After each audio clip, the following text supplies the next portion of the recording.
Hey everyone, welcome to our channel, and thank you for your support. If there's a favorite novel on the channel and you want the next part, you're just one step away. Become a Patreon member and I can make it depending on your tier. Thank you for your attention. That's right, seeing the two women's surprised yet enlightened expressions. Lovey nodded readily, I am indeed a god. There's really no point in hiding this, even if they told others no one would believe them anyway. Even if some people actually believed it, not many idiots would come looking for trouble with Luo Wei.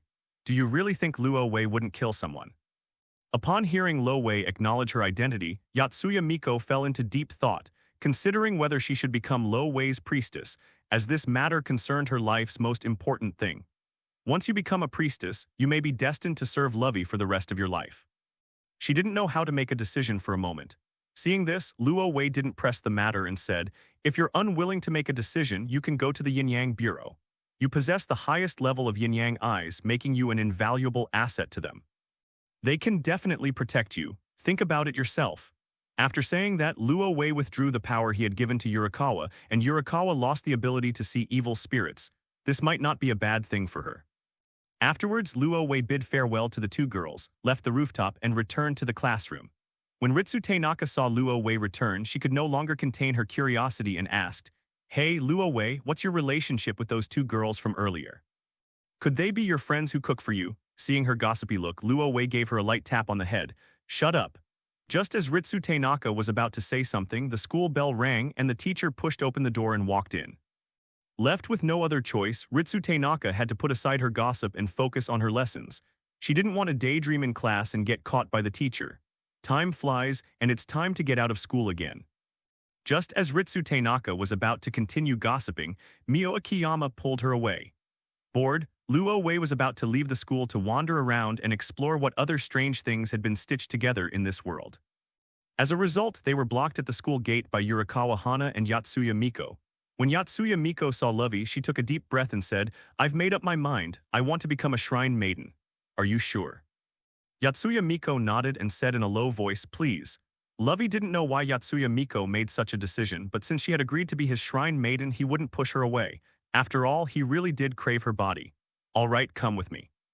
Can I go too? Yurikawa asked. What, you want to be my priestess too? Ro teased. Yurikawa clasped her hands together and pleaded, please, I don't want to be separated from Miko. Then let's all come together. Luo Wei smiled, then led the two girls away from the school to a nearby deserted park. The park is called the Park for Losers, as if it's mocking something. Luo Wei felt like he had seen this park somewhere before, but he couldn't quite place it. After entering the park, Luo Wei found a secluded corner and spoke to the two women. Since you have made your decision, from this moment on, you will be my priestesses. Reach out your hands and I will give you strength. Yurikawa Hana and Yatsuya Miko exchanged a glance and simultaneously extended their hands. Lovey grasped the two soft hands and channeled the power of light into the two women's bodies. Like Irina Nakiri and others, she also possesses 10,000 points of light power. After Yurikawa Hana obtained this power, she became no different from Nakiri, Irina, and the others, transforming into a superhuman with the power of light. Luo Wei's main focus was on Yatsuya Miko. Having the highest level of yin-yang eyes, what changes will occur after she gains extraordinary power? When a powerful force of light appeared within Yatsuya Miko's body, her golden eyes burst forth with dazzling light as she absorbed a large amount of this light and underwent a transformation. Upon seeing this, Luo Wei chuckled. Just as I guessed, things did change. Yatsuya Miko is an ordinary person. Perhaps the highest level of yin-yang eyes can only see ghosts. But what if Yatsuya Miko isn't an ordinary person? Would her ability to see ghosts change, gaining abilities beyond just seeing ghosts? Now, the changes in his yin-yang eyes have confirmed Luo Wei's guess. The highest level of yin-yang eyes is indeed capable of more than just seeing evil spirits. The reason why they can only see ghosts but not exorcise demons is clearly because Yatsuya Miko, an ordinary person, is holding back the ability to see ghosts. Once Yatsuya Miko filled this gap, the true power of the yin-yang eyes was revealed. At the same time, as her yin-yang eyes underwent a transformation, Yatsuya Miko seemed to see something strange, and her face turned extremely pale. I was trembling all over and tears were about to fall. Yurikawa Hana noticed Yatsuya Miko's unusual behavior immediately and quickly hugged her in her arms. See you, what happened to you? My lord god, what happened to Gianzi? Why has he become like this? Luo Wei guessed. It must be that the yin-yang eyes have mutated, allowing Yatsuya Miko to see some things that we can't see.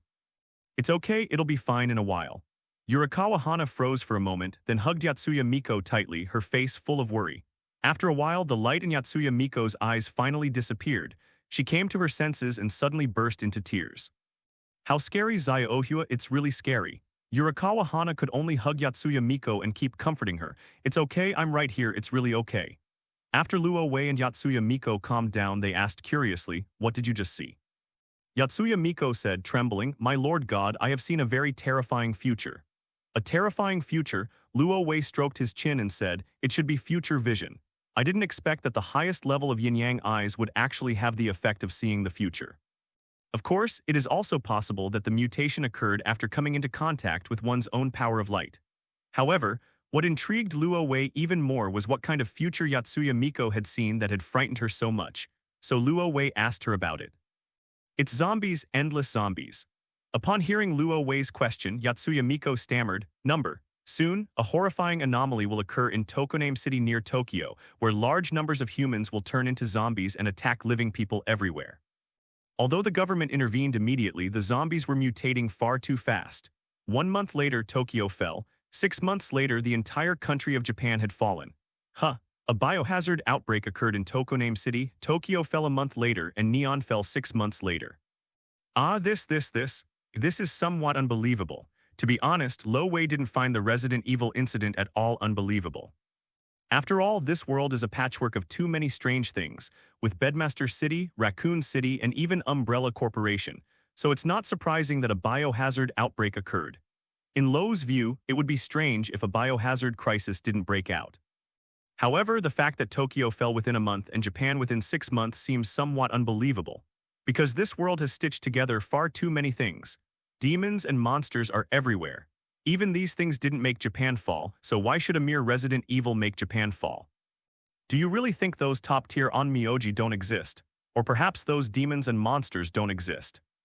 Putting everything else aside, just considering the monsters alone, they wouldn't allow Japan to fall, because the relationship between monsters and humans is one of mutual generation and restraint, and many monsters are man-eaters. Many monsters are born out of human fear. Therefore, in Luo Wei's view, it was simply unbelievable that the Resident Evil crisis led to the fall of Japan. Not to mention, I'm still here. Could it be that Yatsuya Miko is seeing a false future?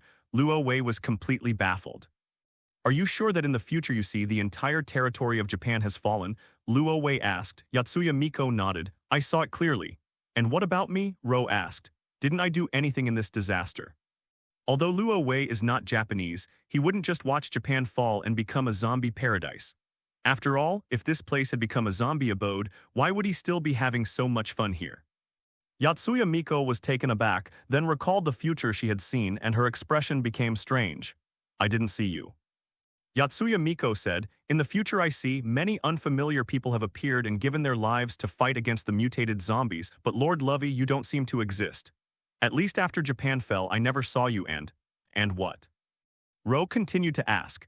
Yatsuya Miko said, in the future I seem to be an ordinary person, and Zaya Ohua is just an ordinary person, not your priestess, Lord Luo Wei. Luo Wei vaguely understood, you mean you saw a future where I don't exist? Yatsuya Miko nodded. Yurikawa looked completely bewildered and said, a future where Lord Lovey doesn't exist, but isn't Lord Lovey right here? Luo Wei squinted and said, I think I understand now, the future of a certain parallel world. Yatsuya Miko was taken aback. Is that so? Yurikawa Hana exclaimed in sudden realization, so it's the future of a parallel world. That's amazing. Miko, you can actually see the future of a parallel world. How did you do that? Miko Yatsuya couldn't quite put her finger on it for a moment. That's how I did it. It's just like eating and drinking, right? Ro explained. Yatsuya Miko nodded. That's right, exactly. She felt that she could see the future of parallel worlds whenever she wanted, a power granted to her by the most advanced yin-yang eyes. Yurikawa Hana said, is the future of a parallel world really that bad? After hearing this, Yatsuya Miko hesitated for a moment and said to Lo Wei, Lord Lo Wei, I always feel that the future I see is not the future of a parallel world, but the future of this world. Are you sure? Ro asked. Yatsuya Miko shook her head. I'm not quite sure, I just have a vague feeling about it. Yurikawa said, this isn't right, Miko. If you're seeing the future of this world, why don't you see the adult in the future? Besides, we're not adult priestesses, isn't that a contradiction?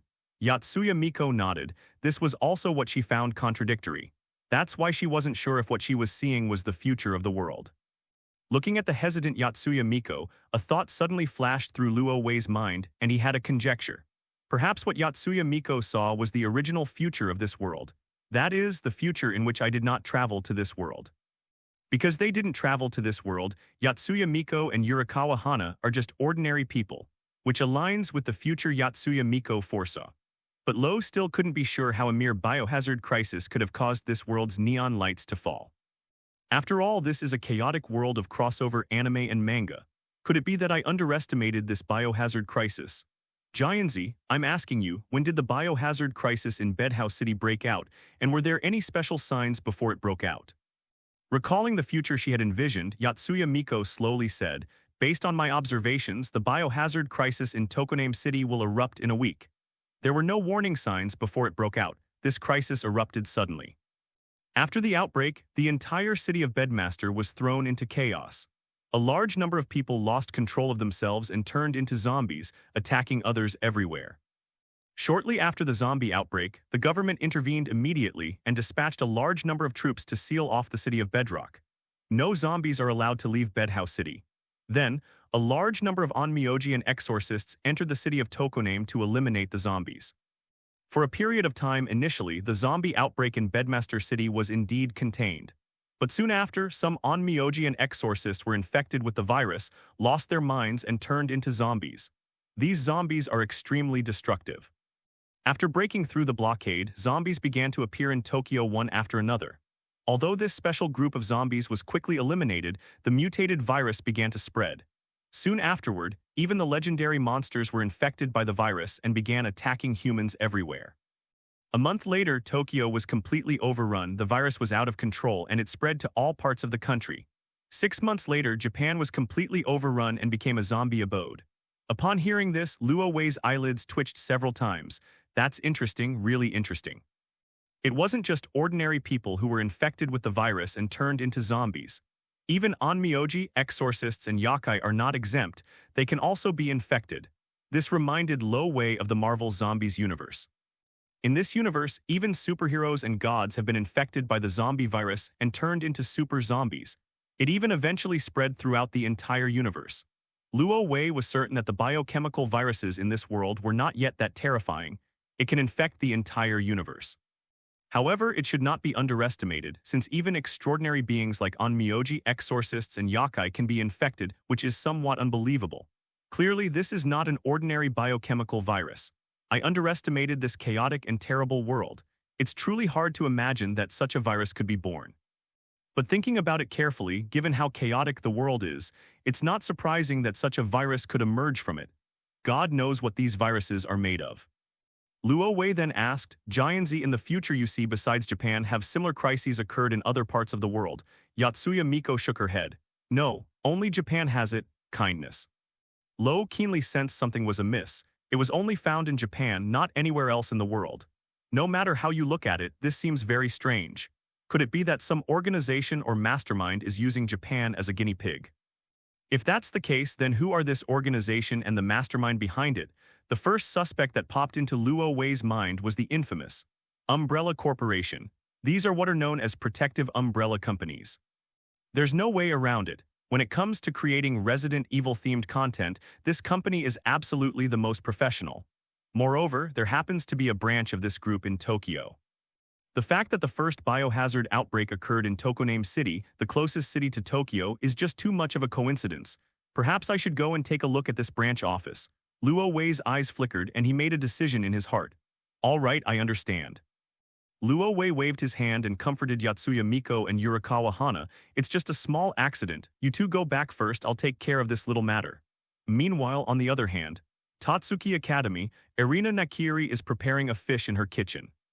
Suddenly, the secretary walked in from outside. Young miss, you've come at the right time, Hisako. I'm planning to make a pan-fried tender fish for Lord Lovey tonight. You can help me out, Irina Nakiri said without looking up. Instead of acting immediately, the secretary said, Young lady, a girl named Siko Busujima has come to the outside of Tatsuki Academy and wants to see you. See me? Irina Nakiri raised her head and said indifferently, I've never heard of Siko Busujima before. Could she be another third-rate chef who overestimates himself and wants me to taste his cooking? Not see.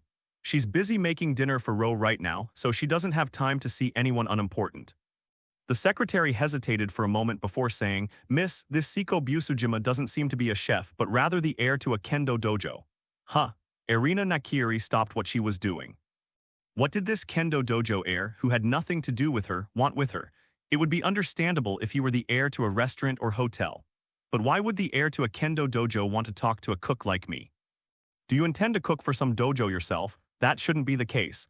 Just then the secretary continued, Miss, this Siko Busujima is very special. She seems to know your secret. Secret? What secret? Irina Nakiri asked. The secretary said, she knows about the existence of gourmet cells. Irina Nakiri was taken aback. Only 3 people know about gourmet cell, herself, Hisako, and Lo Wei. Lo Wei knew about the existence of gourmet cells because it was related to his identity. Hisako knew that she had told her herself. So how did Siko Busujima, who has absolutely no connection to him, know this? Could it be that she also entered the culinary secret realm? But I don't think I've ever seen this woman in the gourmet secret realm. Irina Nakiri immediately became interested, but she didn't put down her work and said to her secretary, let her in. I want to see who this Siko Busujima is.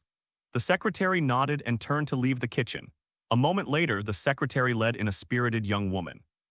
Irina Nakiri looked up at the girl. On the surface, she appeared to be a woman who resembled a Yamato Neideshiko ideal Japanese woman.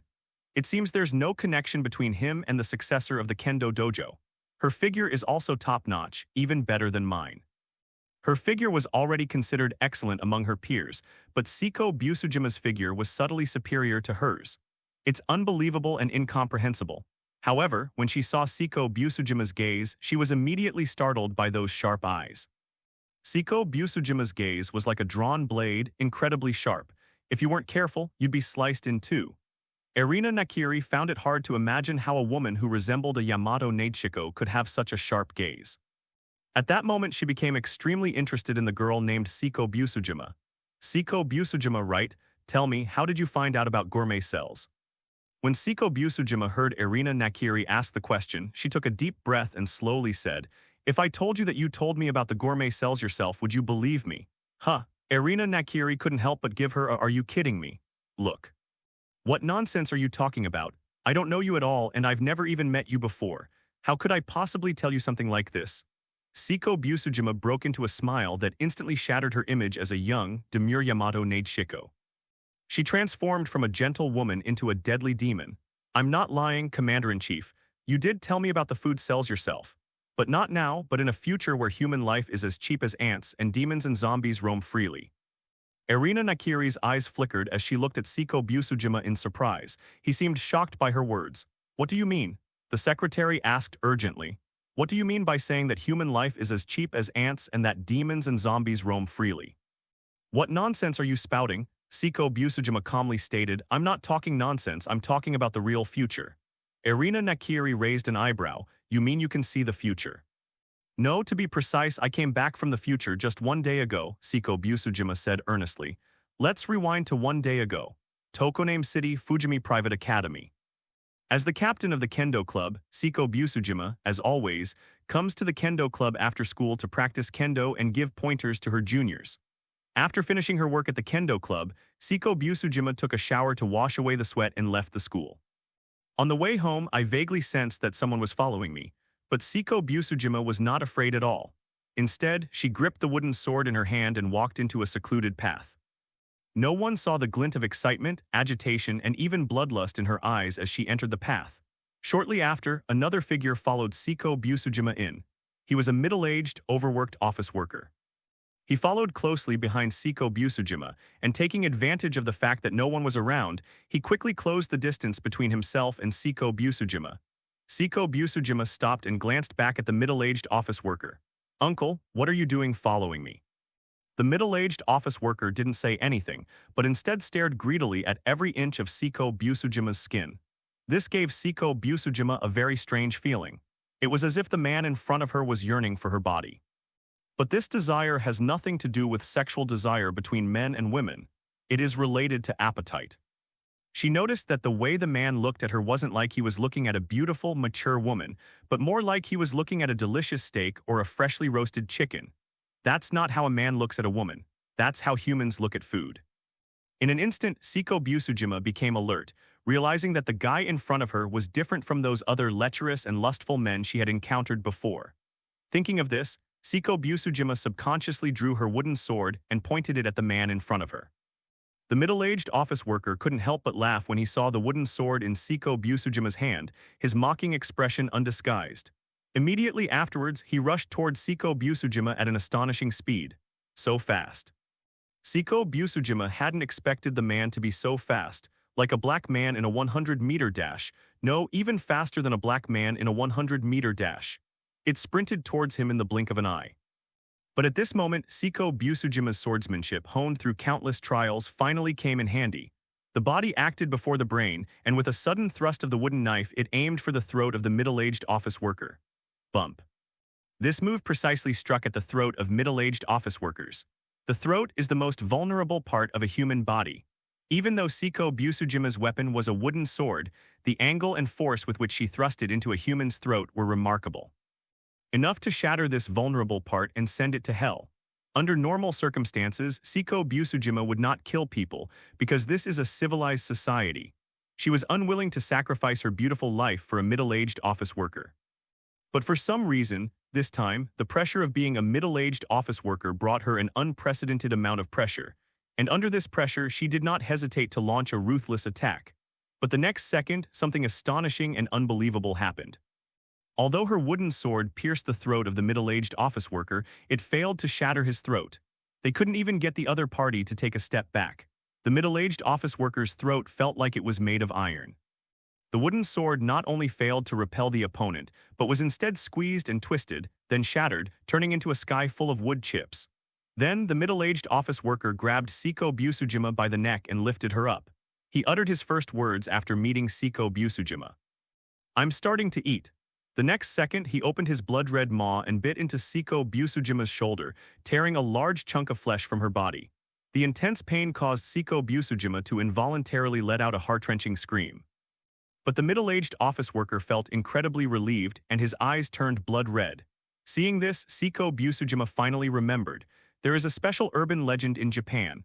Legend has it that in Japan there is a special kind of monster called ghouls. These monsters are just like humans, but they cannot eat human food. Their only food source is humans. Siko Busujima always thought it was an urban legend, but she never imagined that ghouls actually existed and that she would actually encounter one. Without a doubt, she will die.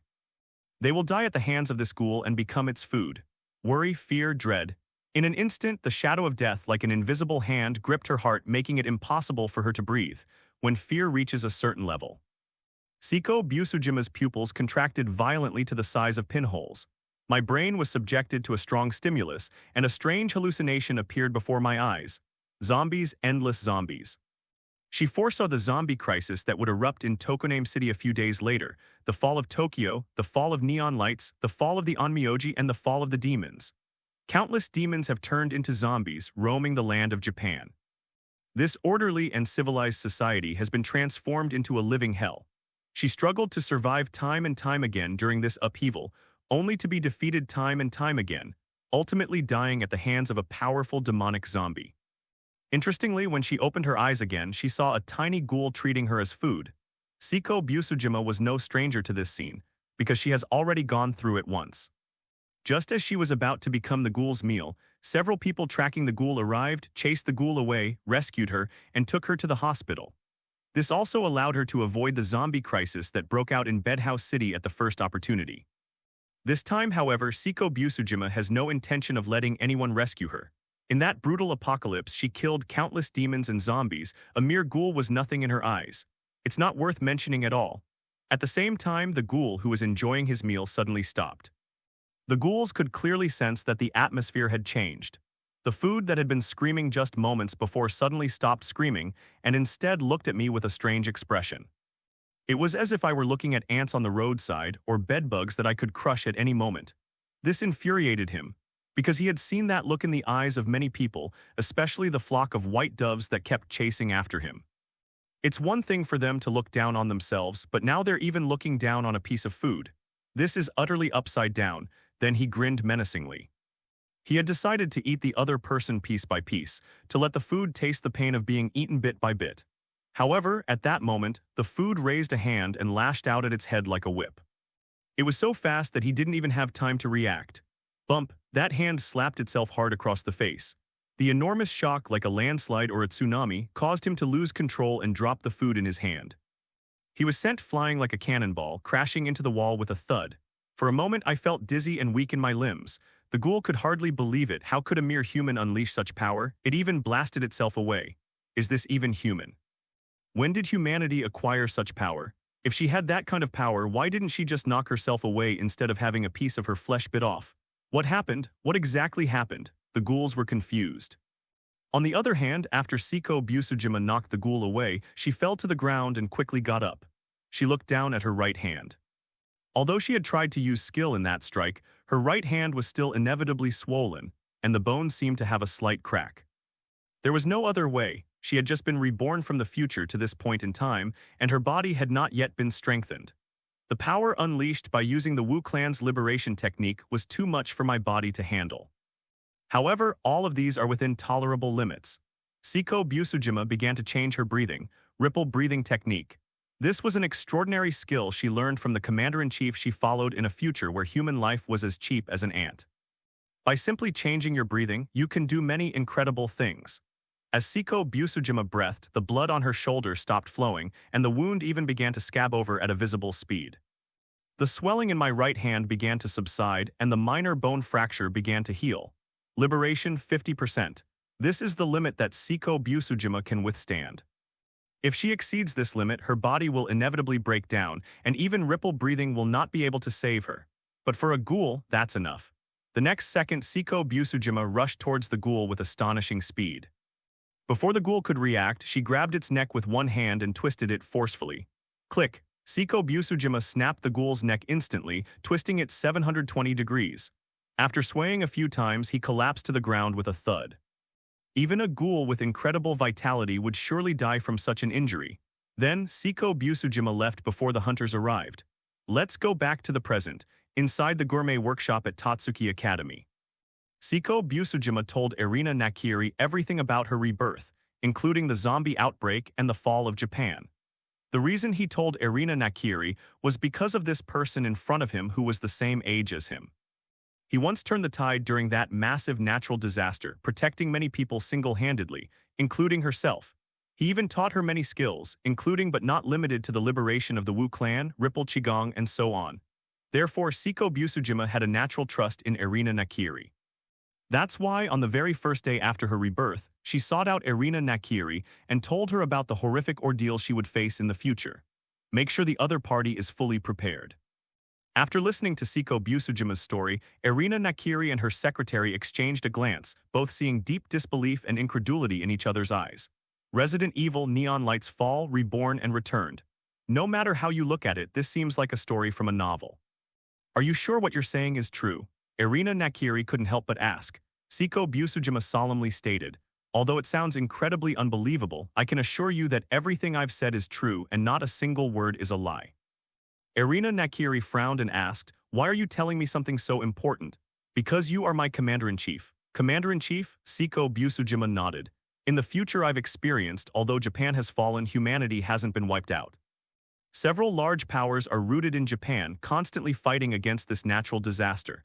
An attempt to fight against demons and zombies and restore humanity's glory. Commander-in-chief, you are one of them. Me, are you sure? Irina Nakiri was somewhat surprised. Could she really do something like that? Siko Busujima nodded. In the face of future crises, Commander-in-Chief, you somehow produced a large amount of food, feeding hundreds of thousands of people. These foods contain powerful energy. After eating them, many people have awakened their culinary cells and gained great power. I am one of them. That's why we're able to use Tatsuki Academy as our base and help each other with Mahora Academy, Academy City, the Onmyo Bureau, and other forces to fight this crisis. Upon hearing Siko Busujima's words, Irina Nakiri immediately snapped out of her daze. It must be a hidden culinary paradise. Only in the gourmet realm can one find an abundance of food, enough to feed hundreds of thousands of humans, and even awaken the gourmet cells in more humans, making them even stronger. My future self has found a way to bring food back from culinary secrets. I just don't know how I did it. But then again, where is Lord Lovey?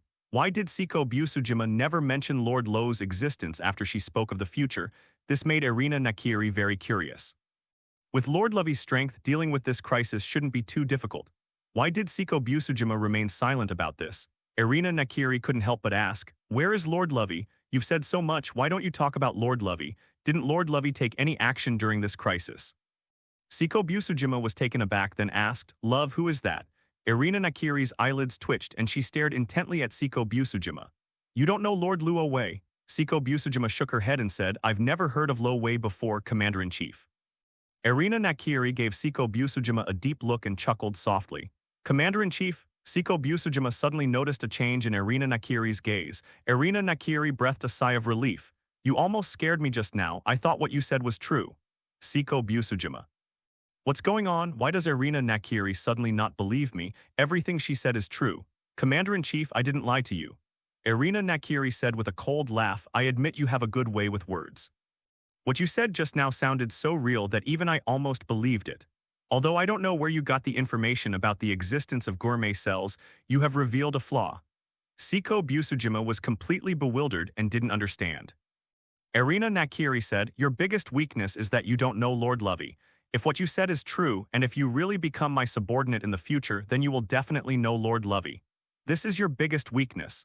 Siko Busujima was dumbfounded. So who exactly is this Lo Wei and why does the Commander-in-Chief change when he mentions him?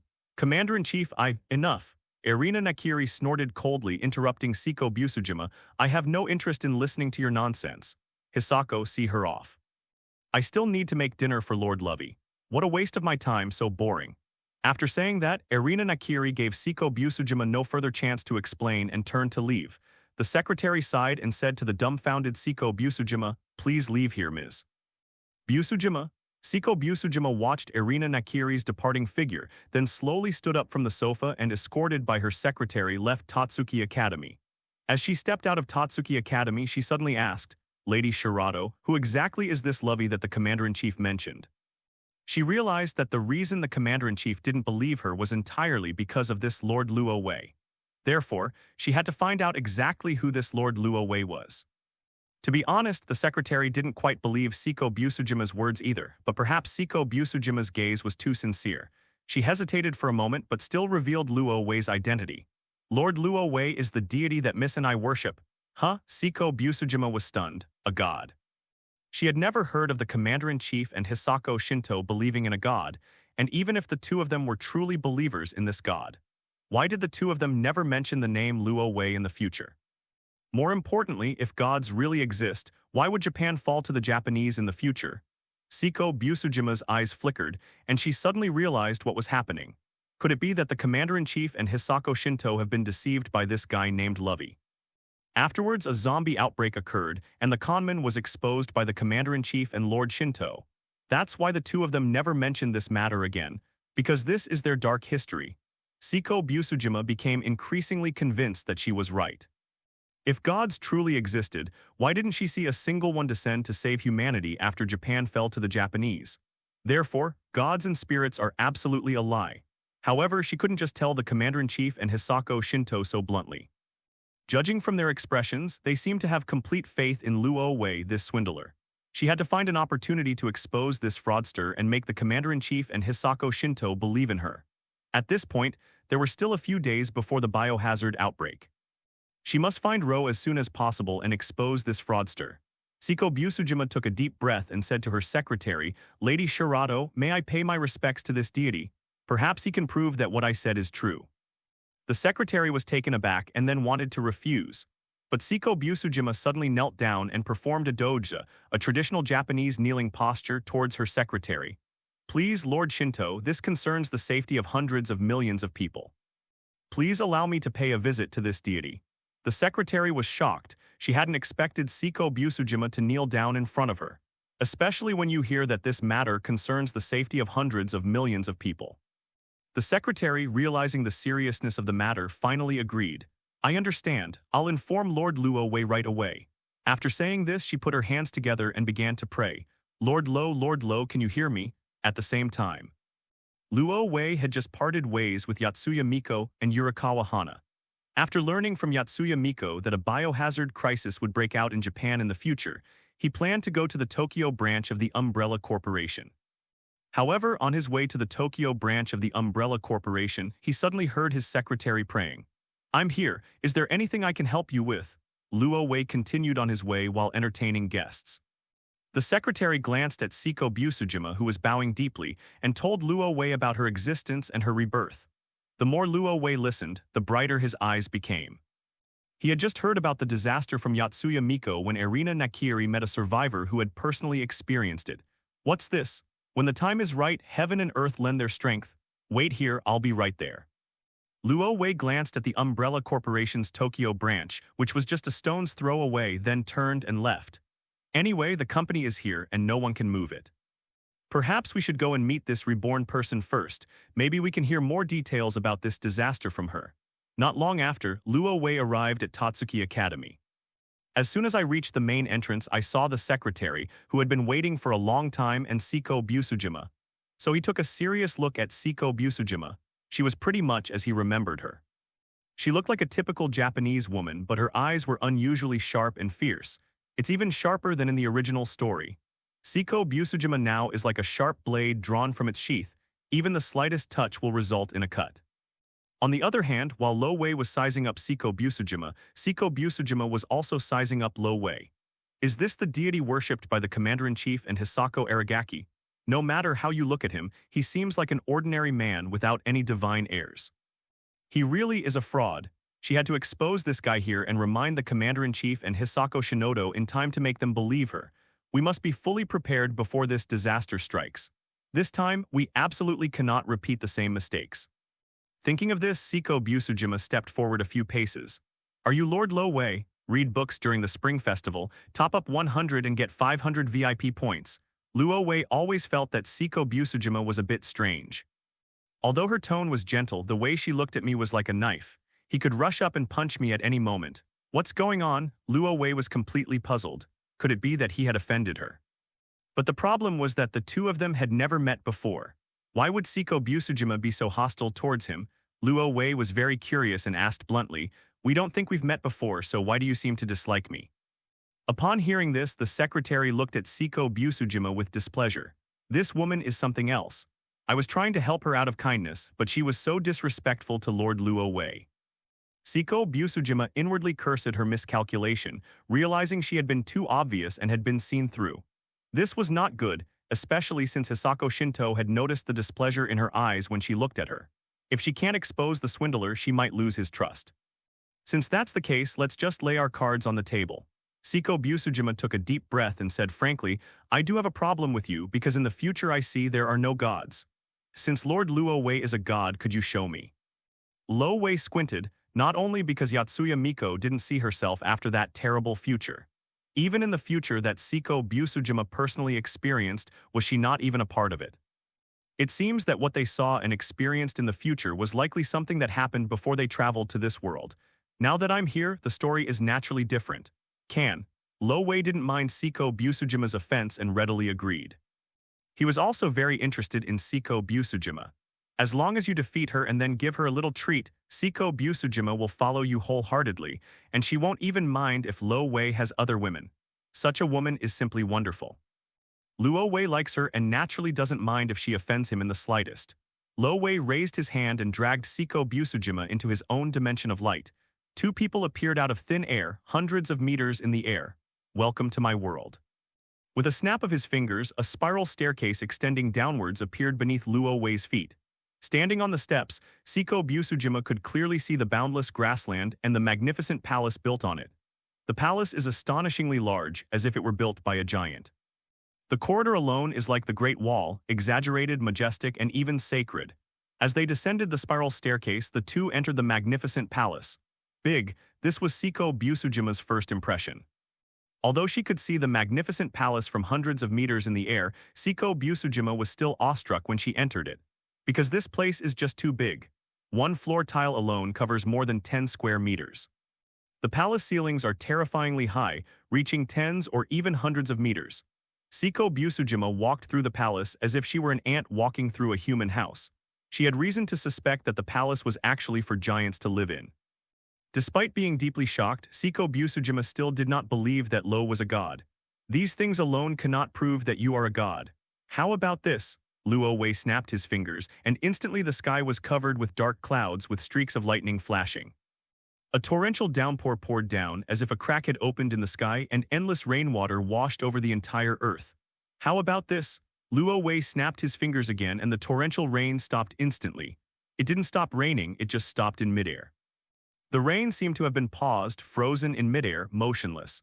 Siko Busujima stared in disbelief at the scene and reached out to touch the torrential rain. It's not a hallucination, it was real rainwater. And so Luo Wei stopped them in midair, as if the whole world had been frozen in time. I see. Lo snapped his fingers again and an astonishing change occurred once more. Siko Busujima clearly saw the rain in the sky instantly turn into snowflakes which then fell softly. The heavy snow instantly buried the enormous palace. A bone-chilling cold blew over. The weather changed from summer to winter. Then Luo Wei blew another breath and the earth warmed up, all things revived, the snow melted, and the weather changed from winter to spring. Siko Busujima fell silent. Weather manipulation, time-stopping, these incredible abilities all proved Luo Wei's identity. He might not be a fraudster but a genuine deity. If that's the case, why didn't I see Luo Wei's existence when I experienced that horrific and hopeless future? This is Siko Busujima's biggest question. Lo Wei seemed to see Siko Busujima's confusion and said softly, "Have you ever thought about this? The reason why I'm not in the future you're experiencing is because I haven't come into this world yet." Siko Busujima, what does this mean? Simply put, if you consider the future you experience as the first timeline, is it possible that I am not a person from the first timeline? Then, you were reborn and started the second timeline. And it was at this time that I entered this timeline, which is why you didn't see me in the future. Because I entered this world not in my first playthrough but in my second. Siko Busujima fell silent. She wasn't stupid, she naturally understood what Luo Wei meant. This explains why she doesn't know Luo Wei and why Commander-in-Chief Irina Nakiri and Hisako Shinodo trust Luo Wei so much. Because Loi is a deity that only appeared in this timeline. Although it seemed unbelievable, Siko Busujima's intuition told her that this might be the truth. "Please forgive my rudeness, Your Majesty." Siko Busujima took a deep breath and bowed to Luo Wei at a 90-degree angle. Luo Wei waved his hand and said calmly, "No need to be polite. Ignorance is no excuse. Actually, there is something I want to ask you. This disaster started in Tokoname City, right?" Siko Busujima nodded and said decisively, "That's right, the original origin of the disaster is the city where I live, Tokoname City." "Then can you tell me who is behind this disaster? Or rather, do you have anyone you suspect?" Luo Wei looked intently at Siko Busujima and asked this question. Lo Wei was very curious. As someone who experienced this disaster firsthand, did Siko Busujima know who was the mastermind behind it all? Logically speaking, such a major event as the Resident Evil crisis, which even affected the entire country of Japan, should have been investigated by everyone. Therefore, Siko Busujima should know something to some extent. As expected, upon hearing Luo Wei's question, Siko Busujima replied without hesitation, "I'm not sure, but I have some guesses. Perhaps this matter is inextricably linked to the Umbrella Corporation." Lo Wei clicked his tongue. He knew this matter was related to the Umbrella Corporation. After all, how can anyone who plays Resident Evil be without Umbrella? "Why are you unsure?" Ro asked.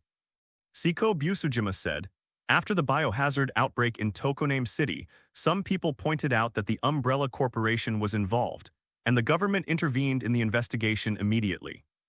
However, because the Umbrella Corporation is extremely powerful and is an international company, it can even persuade other countries to put pressure on Japan. Therefore, the investigation into the Umbrella Corporation has not made much progress. Soon afterward, the virus mutated, and even superhumans could not avoid it, causing Tokyo to fall more rapidly. Therefore, the investigation into the Umbrella Corporation has come to a complete standstill. Even before my rebirth, there wasn't enough evidence to prove that this matter was related to the Umbrella Corporation. However, not long after Tokyo fell, the Umbrella Corporation's Tokyo branch was completely evacuated. Therefore, many people suspect that this matter is inextricably linked to the protection racket." Luo Wei raised an eyebrow upon hearing this. "Umbrella is quite something, isn't it? They can actually do this much. That's interesting. It seems I have no choice but to go to this umbrella corporation, but before that. He looked at Seiko Busujima, who had already submitted, and said with a smile, Seiko Busujima, right? You're quite good. I really like women like you who are decisive and action-oriented. How about it, do you want to become my follower and make offerings to me?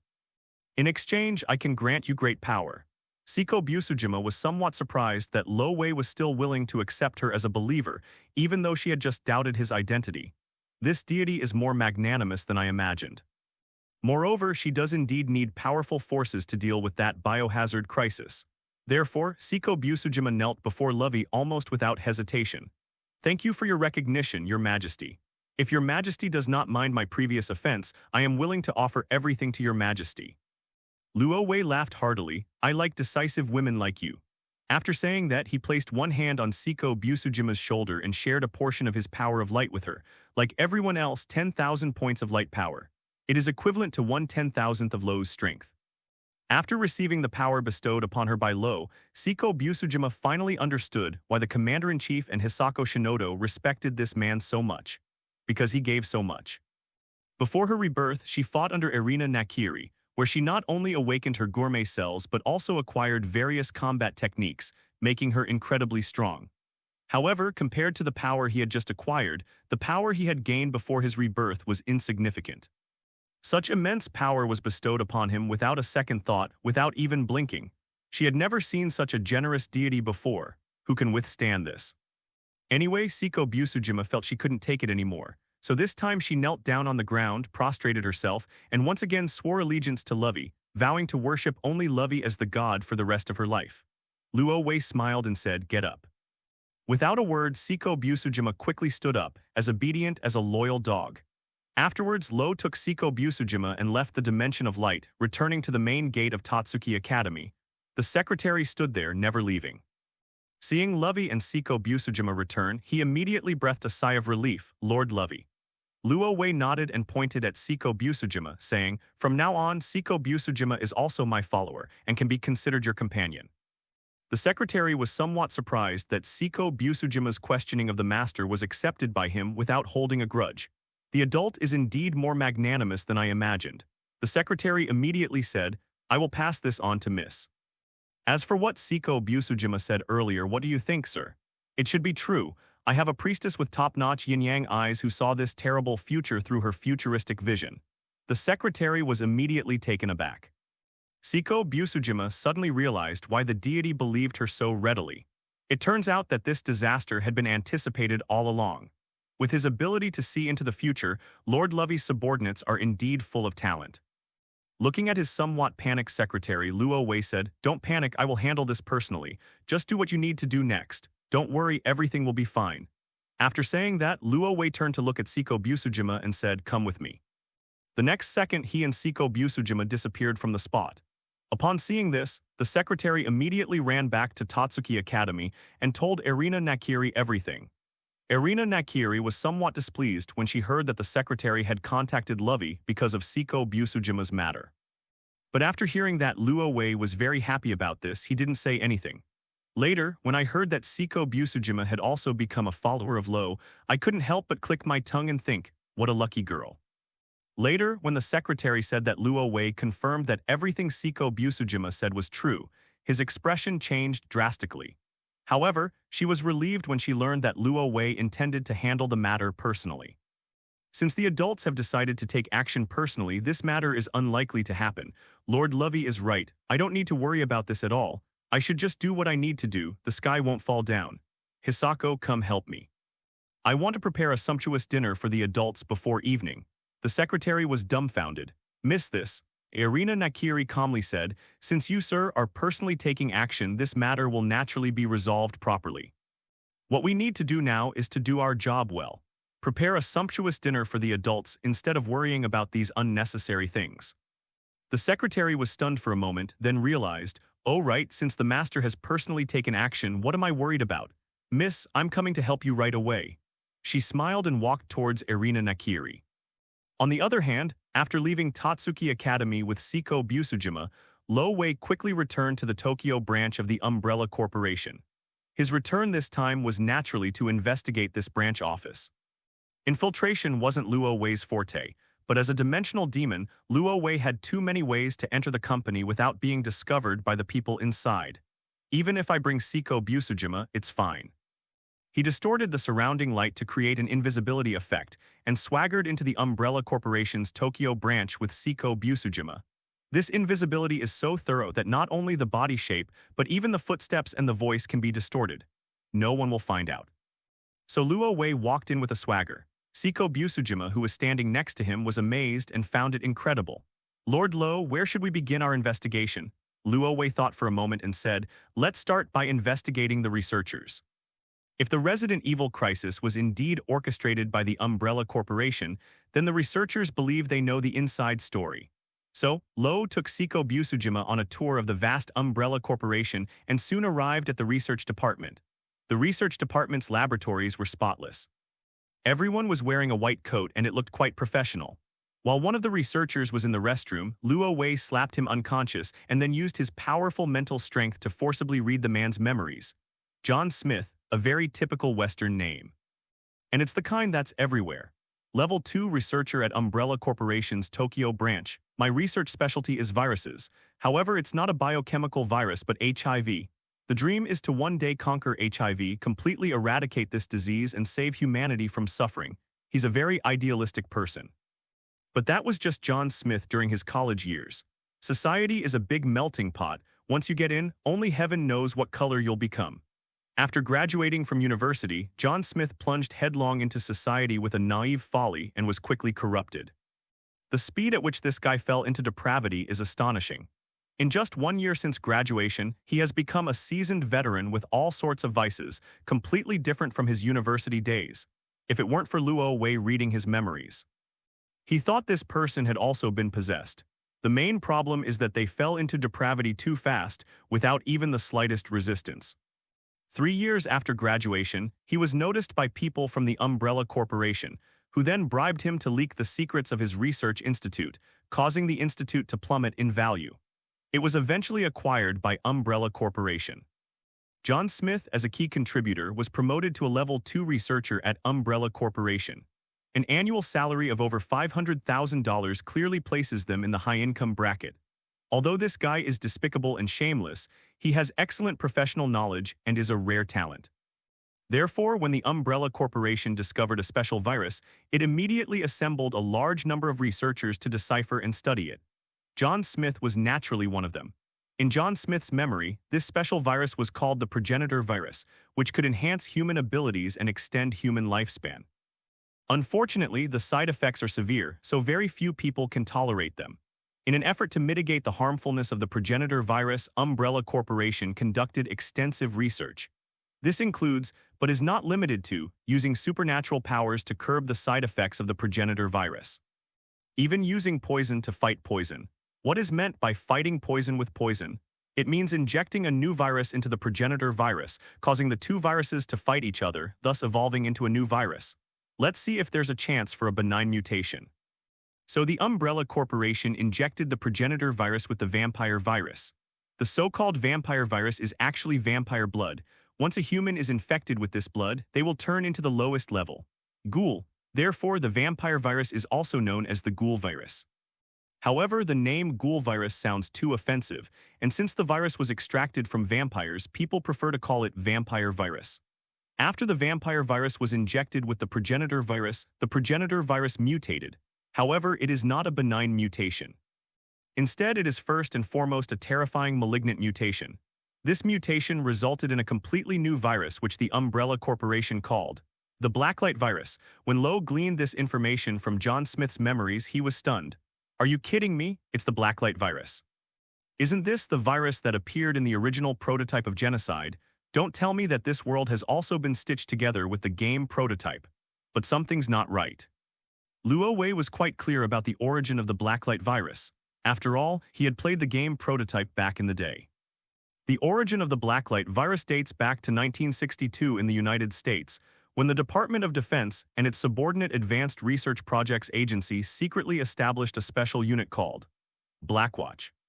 Its original purpose was to use biological warfare to defend against all threats to the United States and hostile forces overseas. All operations of this unit are top secret. In 1963, researchers at Blackwatch discovered a virus. Experiments conducted on primates have shown that through DNA fusion, the virus can significantly enhance a species' intelligence, strength, and other physical attributes at the genetic level. They named the virus Redlig, which means red light virus. This thing is actually the prototype of the blacklight virus. Subsequently, Project Redlight, centered around the virus, was launched. In 1963, Project Blacklight officially began.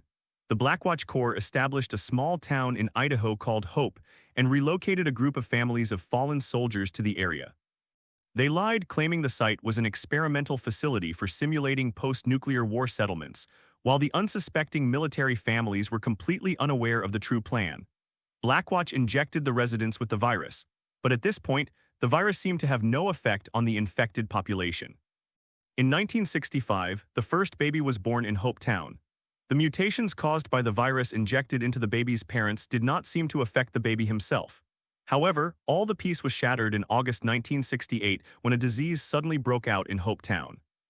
Blackwatch immediately locked down the entire town, and nearly 70% of the residents were infected, while the rest were isolated in the town to die. After nearly a year of hellish living conditions, by July 1969, all but one of the more than 400 residents of Hope Town had died. The sole survivor was Elizabeth Green, who was pregnant when she was found. Blackwatch's purge began immediately. They took Elizabeth Green away and razed the entire Hope Town to the ground with a nuclear bomb. That makes it difficult to evaluate. Lowe felt that the Umbrella Corporation must have a lot in common with this Blackwatch. Because both of these guys like to settle things with nuclear weapons. Nuclear bombs, everyone who has used them says they're great. In short, Elizabeth, who was taken away, quickly became a test subject and was known as a natural virus reservoir, with various viral variants constantly being produced in her body. In 1980, a man named Raymond McMullen founded GNTK, which became a research arm of Blackwatch. He believes that Blackwatch is short-sighted and fails to recognize the value of the red light virus. So, after some persuasion, Project Blacklight was launched under the surveillance of Blackwatch, and Elizabeth was transferred to the Gentech Research Center. Through the efforts of a group of researchers, a new type of virus based on the red light virus was extracted from her body. This virus was named the blacklight virus. This is the origin of the blacklight virus, but in this chaotic patchwork world of anime and manga. The origin of the blacklight virus has completely changed. It has become a variant of the vampire virus and the progenitor virus. That's incredible. Lowe did not recognize that the blacklight virus developed by the Umbrella Corporation was the same thing as the blacklight virus developed by Blackwatch. They may have similar names, but their functions seem to be quite different. Regardless, the Umbrella Corporation eventually developed the blacklight virus. The creation of the blacklight virus was not considered a failure by researchers at the Umbrella Corporation. Because although this thing is a malignant mutation, its effects are terrifyingly powerful. It can create a zombie army that never sleeps, never tires, and never fears. More importantly, people infected with the blacklight virus even have super healing abilities. Unless its head is smashed, it will never lose its ability to move. That's terrifying. It's a pseudo-undead army. If this were placed on the battlefield, it could easily defeat a large number of enemies.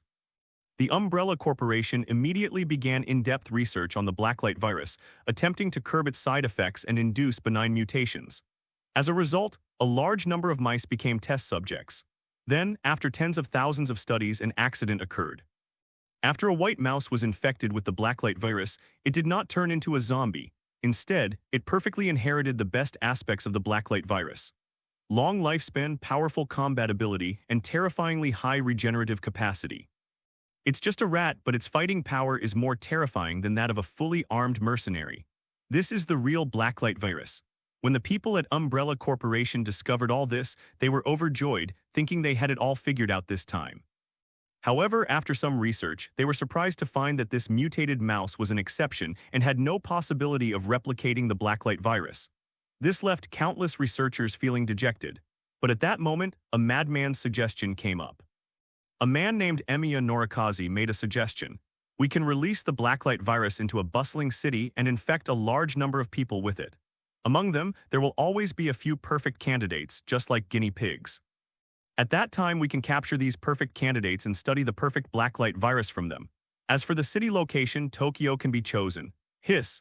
When Lowe saw this in John Smith's memory, he couldn't help but gasp. This world is truly amazing at sewing. Even the Type Moon universe has been stitched in. How interesting, how incredibly interesting. Luo Wei knew very well who Emiya Norikaze was. This is a typical magician.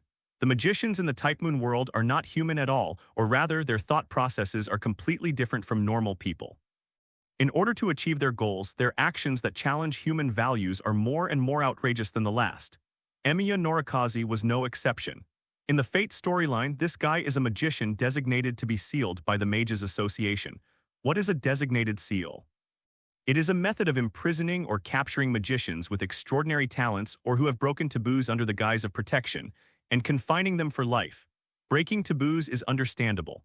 However, the part about rare talents is somewhat unbelievable. In the Type Moon universe, some magic is possible due to one's bloodline or physical constitution and cannot be learned through study.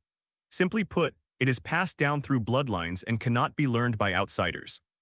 So the Magic Association would find these people, protect them, and even make them into formalin specimens. That's really too much torture. What's even more infuriating is that the Magic Association does this because they genuinely believe, I'm doing this for your own good. But for the chosen magicians, it was tantamount to a death sentence. Most of them refused the decree and fled to other places. Emiya Norikaze was one of them. Their magic tricks are related to time. It's important to know that any magic trick that involves time is top-notch. The Emiya family's magic lies in accelerating or halting the flow of time within an inherent barrier that is unaffected by the world. Emiya Norikaze thoroughly studied it, attempting to accelerate the flow of time infinitely within an extremely small barrier with almost zero resistance, and to reach the origin that should have appeared afterward by observing the end of the universe. Although the theory itself was very promising, it would take hundreds of years to complete the experiment. In order to solve the lifespan problem, he had no choice but to start exploring the means of becoming a dead apostle. Because the experiments were too cruel, he was eventually killed by his own filial son, Kiritsugu Emiya. Unexpectedly in this world, Norikaze Emiya not only did not die, but instead became a researcher for the Umbrella Corporation. God knows how this guy sneaked in. A magician who doesn't study magic has started studying science, and he almost succeeded in his research. That's incredible. Luo Wei can be fairly certain that Emiya Norikaze made this suggestion because he hoped to develop a real blacklight virus so that he could have a long lifespan. Then he completed his magic trick. As for how many people will die in the process, Emiya Norikaze probably doesn't care. Because magicians are basically a group of cold-blooded guys who don't care how many people die in order to achieve their goals. If someone told these magicians that killing the people of a nation would allow them to travel to the root, they probably won't refuse. That's just the nature of these magi. After Emiya Norikaze's proposal was submitted, the Umbrella Corporation's executives not only did not fly into a rage or refuse it, but instead discussed it with great interest. Because in terms of being a ruthless person, Emiya Norikaze is just as bad as the higher-ups at Umbrella Corporation. There isn't much difference. One is that they don't treat humans as human beings. One is that they don't value life. In conclusion, after some discussion, the Umbrella Corporation's top management finally made a decision. How can we advance the evolution of all humankind without sacrifice? For the sake of the happiness of all mankind, we can only make Tokyoites suffer. Once they develop the perfect blacklight virus, these Tokyoites will surely rest in peace. This is truly a win-win situation. However, once the plan entered the execution phase, the top brass of the Umbrella Corporation discovered that making Tokyo fall was not an easy task. After all, it was the capital of Japan. Japan does a pretty good job with security in this regard. In particular, the Onmyorio Yin-Yang Bureau is a group of humans with extraordinary powers. Each of them is stationed in Tokyo and will immediately be mobilized to suppress any danger that may arise. It may not be able to perfectly demonstrate the effects of the blacklight virus. After some discussion, the Umbrella Corporation decided to avoid Tokyo and change the experimental site to Tokoname City, which is near Tokyo. This place is close to Tokyo and has weak defense capabilities, lacking large-scale onmyoji and armies. If a dangerous situation were to occur, it would take Tokyo some time to react. They certainly wouldn't put all their resources into it.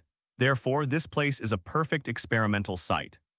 Not long ago, people from the Umbrella Corporation injected the blacklight virus into the Bedmaster City Water Company, and it spread to thousands of households through the water pipes.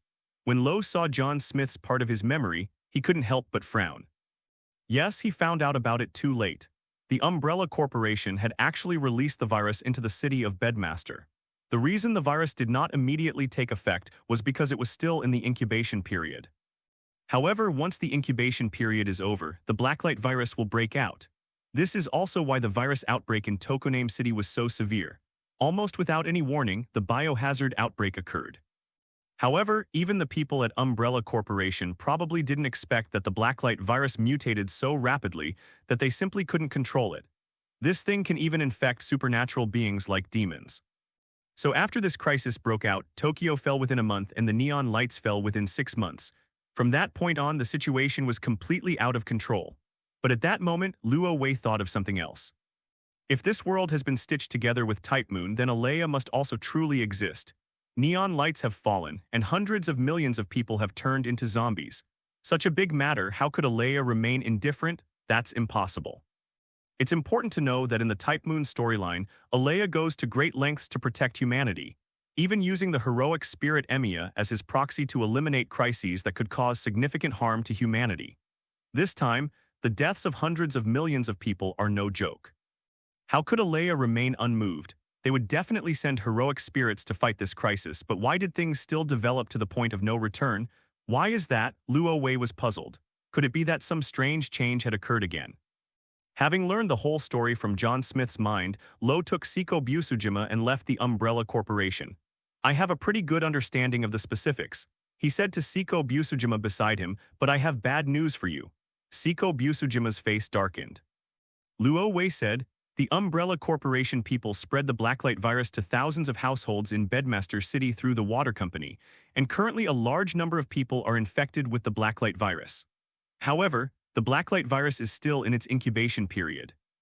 Once it passes the incubation period, the biohazard crisis will immediately break out. There is only one way to get rid of the Blacklight virus. Find a cure for the Blacklight virus. Seiko Busujima immediately asked, Lord Lovey, where is the antidote for the Blacklight virus? Luo Wei sighed and said, I have even worse news, there is no cure for the Blacklight virus. Seiko Busujima's face instantly turned deathly pale. Lord Luo Wei, are you saying that the hundreds of thousands of people in Bedmaster City are beyond saving? It's not completely hopeless, it's just a bit troublesome. Luo Wei thought about it and realized that saving people wasn't impossible, but it would be very troublesome. Seiko Busujima knelt down with a thud. Lord Lovey, please sir, save Takanoshichi. If Tokoname City is truly beyond saving, Seiko Busujima won't put Lo in a difficult position. Since Luo Wei said there was still hope, she still hoped that Luo Wei could help. I'm willing to pay any price.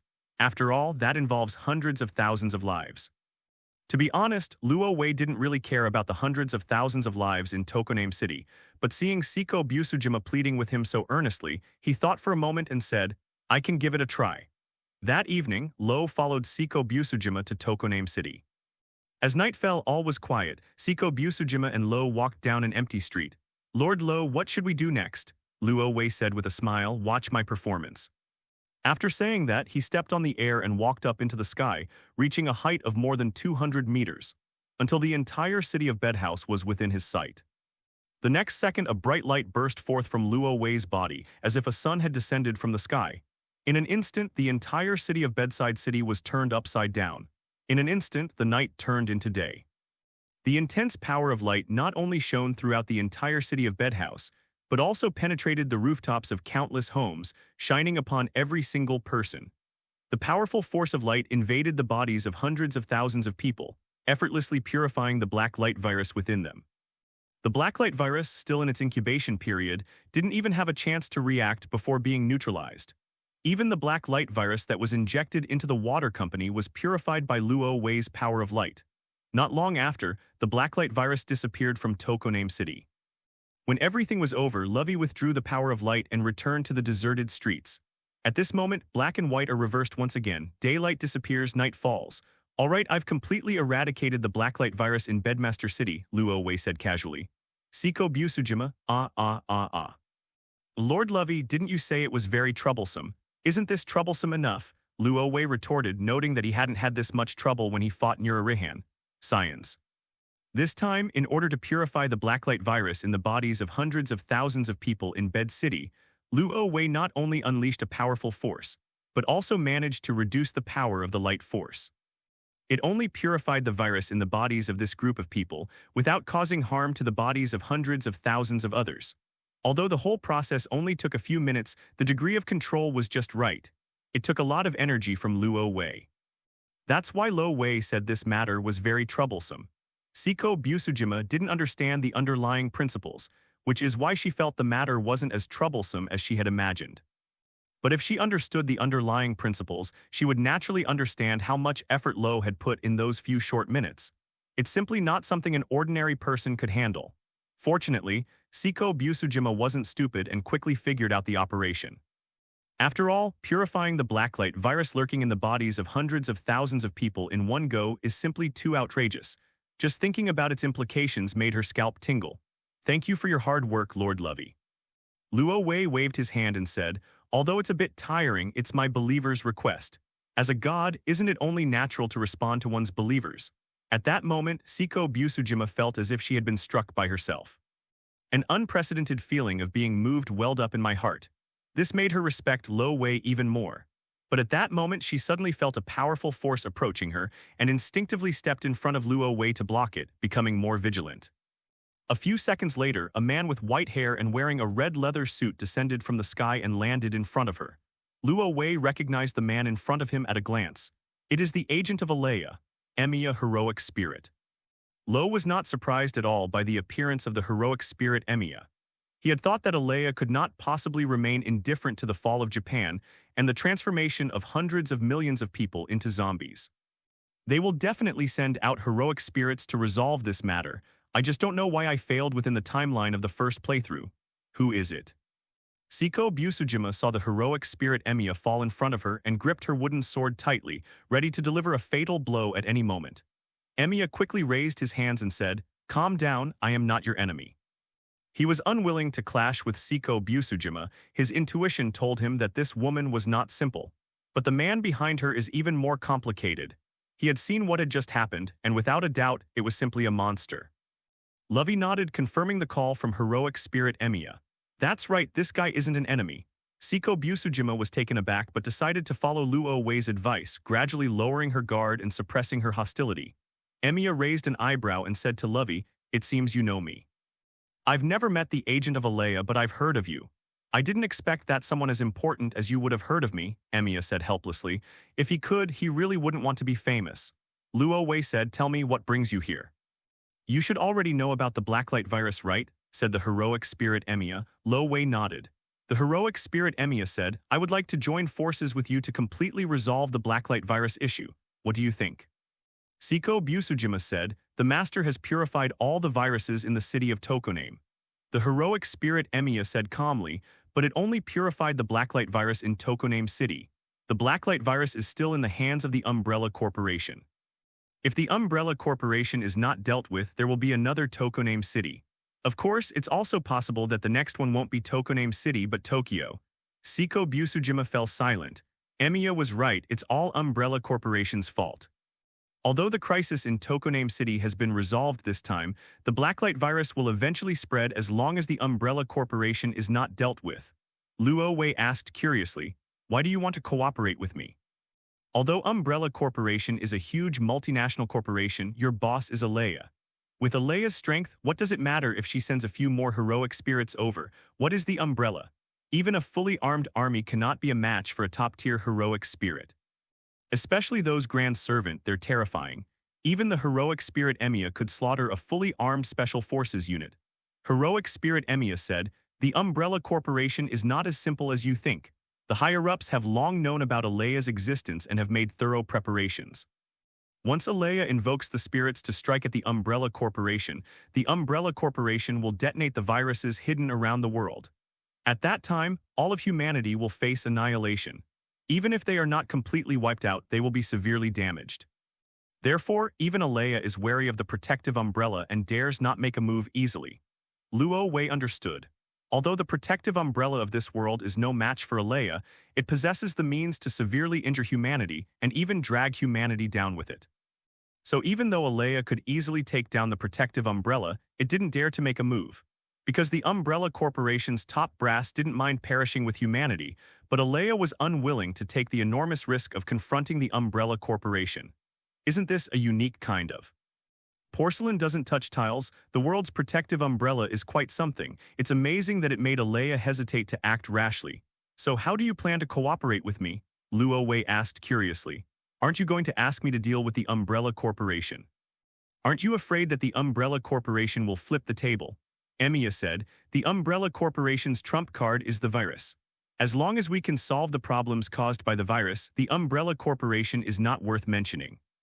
So I hope you can find the locations where the Umbrella Corporation is hiding the virus around the world and then cleanse it. At that time, Alea will send out heroic spirits to annihilate the Umbrella Corporation in one fell swoop. Luo Wei nodded, agreeing that this was indeed the point. The problem is that finding the viruses that Umbrella Corporation hides around the world is not an easy task.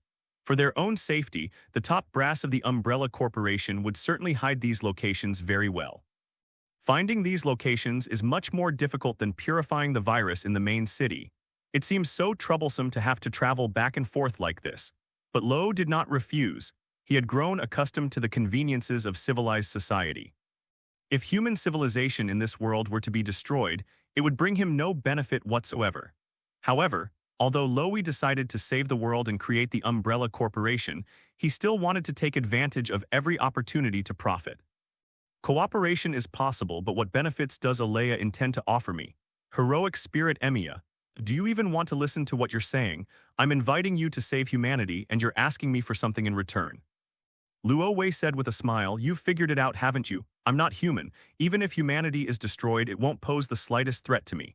Alea wants me to save the world and save humanity, fine, but I can't expect to get something for nothing.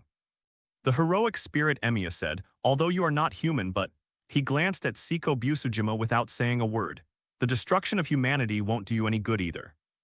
Luo Wei nodded and said frankly, that's true, but I can save a portion of humanity when it's destroyed and then use those people to start a new civilization. But can Alea accept such an outcome? What a load of rubbish. If it were acceptable, Alea wouldn't have sent me here. After 1,000 thoughts raced through his mind, heroic spirit Emiya nodded and said, I understand. I will communicate with Alea about this matter. Anyway, it's Alea who's bleeding the most, so what does it have to do with some working-class guy? Seeing that the heroic spirit Emiya was so sensible, Luo Wei nodded in satisfaction. Very well. After you go back, convey my request to Alea. If you want me to take action, send me a few heroic spirits. I want to choose them myself, understand? Emiya nodded. He will absolutely tell Alea about this, because he couldn't wait to see Alea's sour face after hearing the news. You can exploit me. Now you finally have someone to exploit you. I'm so tall. No, I'm so angry. Afterwards, heroic spirit Emiya left. After watching the other person's figure disappear from her sight, Siko Busujima asked, Sir, who exactly was that Jaihu just now? A heroic spirit. Heroic spirits? That's right. Heroic spirits are the beings who became legends after their deaths because of their great achievements. They are the objects of worship for heroes such as King Arthur, Richard the Lionheart, Newton, Einstein, Washington, Miyamoto Musashi, Guan Yu, and Zhao Yun. Luo Wei slowly said, after they died, these people entered Valhalla and became Alea's collection. Siko Busujima's eyes flashed with surprise. So that person was also a historical hero. Who was he really? His name is Emiya Shiru. Siko Busujima was a little confused because she had never heard of a person named Shiru Emiya in history. Lo Wei reached out and smoothed the wrinkles between Siko Busujima's brows, saying softly, don't think about it.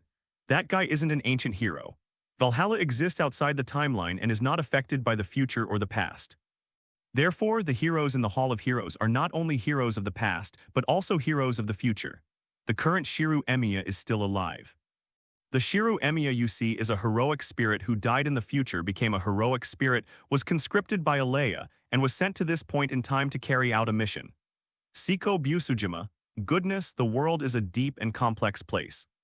The Hall of Heroes, existing independently of the timeline, is where heroes from the future can return to the present. And yet, in the first playthrough, I still couldn't stop the Umbrella Corporation's actions. The Umbrella Corporation is really something else. This shameless company is indeed a great enemy of mankind. I hope that Alea can reach an agreement with Lord Luo Wei as soon as possible to eliminate this bullshit company that is harming mankind. Taking a deep breath, Siko Busujima looked up and asked, Lord Lovey, what should we do next? Luo Wei smiled and said, go home and sleep. Siko Busujima, staying up late is bad for women's skin. It's a woman's worst enemy, Siko. Siko Busujima, what you said makes so much sense that I don't even know how to refute it for a moment. So the two of them immediately went home to sleep. Don't misunderstand, everyone is going home. Luo Wei only met Siko Busujima today, and he's not so lustful as to want to make a move on her. He's not some lecherous lunatic. However, to Luo Wei's surprise, after he fell asleep that night, Alea sent a communication request. Luo Wei was somewhat surprised, but it didn't seem so surprising. He simply hadn't expected Alea to be so impatient, so he readily agreed to Alea's request for communication. In an instant, a powerful consciousness entered Luo Wei's dream. Sit. Luo Wei raised his hand, and the dream transformed into a huge palace. He sat on the throne deep within the palace, looking down at the powerful consciousness that had just entered the great point. Human inhibition, Alea. After Alea entered Luo Wei's dream, she transformed into a cute little girl. This is not the true form of Alea. Alea actually has no true form, it is merely a force of restraint and has no concrete form whatsoever. The reason she turned into a little girl was simply due to Luo Wei's subconscious. Luo Wei has read many fanfictions, all of which depict Alea as a little girl. Thus, Alea who entered her dream became a little girl, but the little girl is just an appearance. If you look at it seriously, you'll find that the image of Alea seems to be constantly changing, resembling an old person, a child, a saint, or a prisoner. But upon closer inspection, Alea's image seems unchanged. It remains the same little girl. It's really strange. Alea looked up, her eyes devoid of any emotion as she gazed at Luo Wei. Although it was a suppressive force, Alea's eyes were completely devoid of feeling, as calm as a machine. Nice to meet you, Alea. A smile spread across Luo Wei's lips. Alea said, I have heard your request from Emiya. If you can help me eliminate the Umbrella Corporation, I can give you a few heroic spirits. Several? 3. That's too few, Rose said without hesitation. I want 10. Too many, Alea shook her head and said, at most 4. And so, a dimensional demon and a human restraint in Lovey's dream began to argue about the matter of heroic spirits just like street vendors. Finally, after some arguments, adjustments, and compromises, they reached an agreement. The two reached an agreement. Lo helps Alea destroy the Umbrella Corporation, solve all the viruses, and save humanity. Alea gave 5 heroic spirits to Lovey. The heroic spirit given to Lovey will no longer be under the control of Alea. Simply put, from this point on, the boss of these 5 heroic spirits is no longer Alea. It was Lo Wei. Alea has no right to control these 5 heroic spirits. However, Alea will not hand over these 5 heroic spirits to Lo Wei all at once, since Lo Wei has not yet eliminated the Umbrella Corporation, and it is impossible for him to hand over all the heroic spirits to Lo Wei at once. That's not how business is done. He decided to pay a 40% advance payment, which meant sending 2 heroic spirits to Lo Wei first. Once Lo Ev has completely dealt with the Umbrella Corporation, then hand over the remaining 3 heroic spirits to Lo Ev. Lo Wei had no objection to this. After the deal was finalized, Alea asked, now you can tell me which heroic spirit you want. But there's one thing I must remind you, you are not allowed to choose a grand heroic spirit, that's my bottom line. Lovey clicked his tongue and without thinking uttered the name of the first heroic spirit. Medea. Of all magicians, Medea is undoubtedly the foremost. A witch who once lived in the age of mythology, the magic she wielded possessed power approaching that of the realm of magic. She can perform any kind of grand magic trick using the high-speed divine words skill. Her skills even surpass those of the strongest magicians and sorcerers of the modern era. Although Medea is not a magician, no one would object to describing her as a magician who is very close to being a magician. In official terms, the world was once filled with magic, and the embodiment of the mysterious wonders that amazed people in the past was Medea. In addition, Medea was also a disciple of Hecate, the goddess of magic in Greek mythology. This alone is enough to prove Medea's worth. Among all the magicians, only a handful could surpass Medea. Solomon was one of them. Unfortunately, Alea would never hand Solomon over to her because Solomon is a grand servant. Besides Solomon, only the westward journey could rival Medea. However, the westward journey was too upright, and compared to the westward journey, Loie still preferred Medea, who doesn't like a witch. Therefore, the first person Loie chose was Medea. Okay, Alea readily agreed. The Medea chosen by Lovey did not cross his bottom line, so he agreed very readily. And the second person, Lo's eyes flickered and he said, if it's the second person, let's choose Hohenheim. This is also a magician, whose full name is Paracelsus von Hohenheim. The legendary doctor and alchemist is widely known as a figure from the 16th century Renaissance. From the rediscovery of the four elements or five elements and the three primary substances, he left behind numerous achievements in books, making him a rare figure renowned in both human history and the history of magic. A powerful magician who wields the five elements, rational and composed. He was gentle by nature, disliked fighting, and often referred to human love as the most precious thing. Perhaps in magic he was not as good as Medea, however in alchemy he could definitely surpass Medea. There are reasons why Lo Wei chose him. Alea nodded again. Although Hohenheim was outstanding, there were many other heroic spirits who were more outstanding than him. Alea naturally wouldn't be reluctant to part with it. Tomorrow morning, when you perform your heroic spirit summoning today, I will send both of them to your side. Luo Wyan nodded in agreement. Afterwards, Alea left behind the ritual to summon the heroic spirits and withdrew from Lovey's dream. Soon after, Luo Wei woke up from his dream, opened his eyes, and saw that it was already bright outside, with sunlight streaming through the window and falling on him. After getting out of bed, Luo Wei sent a message to both Nakiri Irina and his secretary. I'm hosting 2 friends today, so please prepare breakfast for 3 people and make it as lavish as possible. Not long after, he received responses from 2 people. No problem, Lord Lo. Please wait a moment, Lord Lo. After that, Luo Wei went into the bathroom to wash up. Back in the living room, Lovey slowly began to draw a magic circle to summon heroic spirits, using, of course, his own blood. A single drop of blood, thinner than a hair, formed the magic circle for summoning Valhalla. Then Lo began to summon. Be full, be full, be full, be full, be full. The cycle repeats itself and then there are 5. However, the moment of fullness is the moment of abandonment. I declare that you obey my commands, and my life is one with your sword. Respond to the call of the Holy Grail if you are willing to follow its will and its principles. I hereby swear that I will accomplish all good deeds in the world, and I will eradicate all evil deeds in the world. I will be the one who holds their chains. You are the 7 heavens, bound by the 3 great incantations, and the guardian of the wheel of restraint and the scales. The next second, the magic circle emitted a bright light, and 2 figures appeared simultaneously in the center of the magic circle. When all the light faded, a man wearing an indigo-purple hooded cloak and a purple robe, and with a black ponytail, appeared before Ro. The woman in the purple robe is none other than Medea, the magician from the mythological era. The man with the ponytail is von Hohenheim Paracelsus. If Hohenheim were a woman, Loe would tell her, "Madam, your hairstyle is dangerous." Unfortunately, Hohenheim was a man. Luo Wei didn't know how to complain, but then again, why would a man like you have a side ponytail? Is it cuteness? This time I was really summoned by someone extraordinary. Medea took off her hooded cloak, revealing a simple yet beautiful face. Medea greets your excellency. Hohenheim, standing to the side, nodded to Ro, "Greetings, your excellency." Luo Wyan said to the 2 of them, "Alea should have already told you everything." Medea nodded. "When we descended to the mortal realm, Alea had already given us to you. I'm very curious, who exactly are you to be able to snatch people from Alea's hands?" Luo Wei said, "I would say I'm a dimensional demon god, similar to Hades, the lord of hell, except that my dimension isn't hell but the dimension of light." Medea's eyes flickered, and she immediately gained an accurate understanding of Lovey's identity. "It's even more amazing than I imagined." She asked curiously, "I have a question, Lord Lo. If you want to eliminate the Umbrella Corporation, why don't you ask Alea for more powerful heroic spirits instead of us?" Hohenheim had the same question and looked at Ro, waiting for Ro's answer.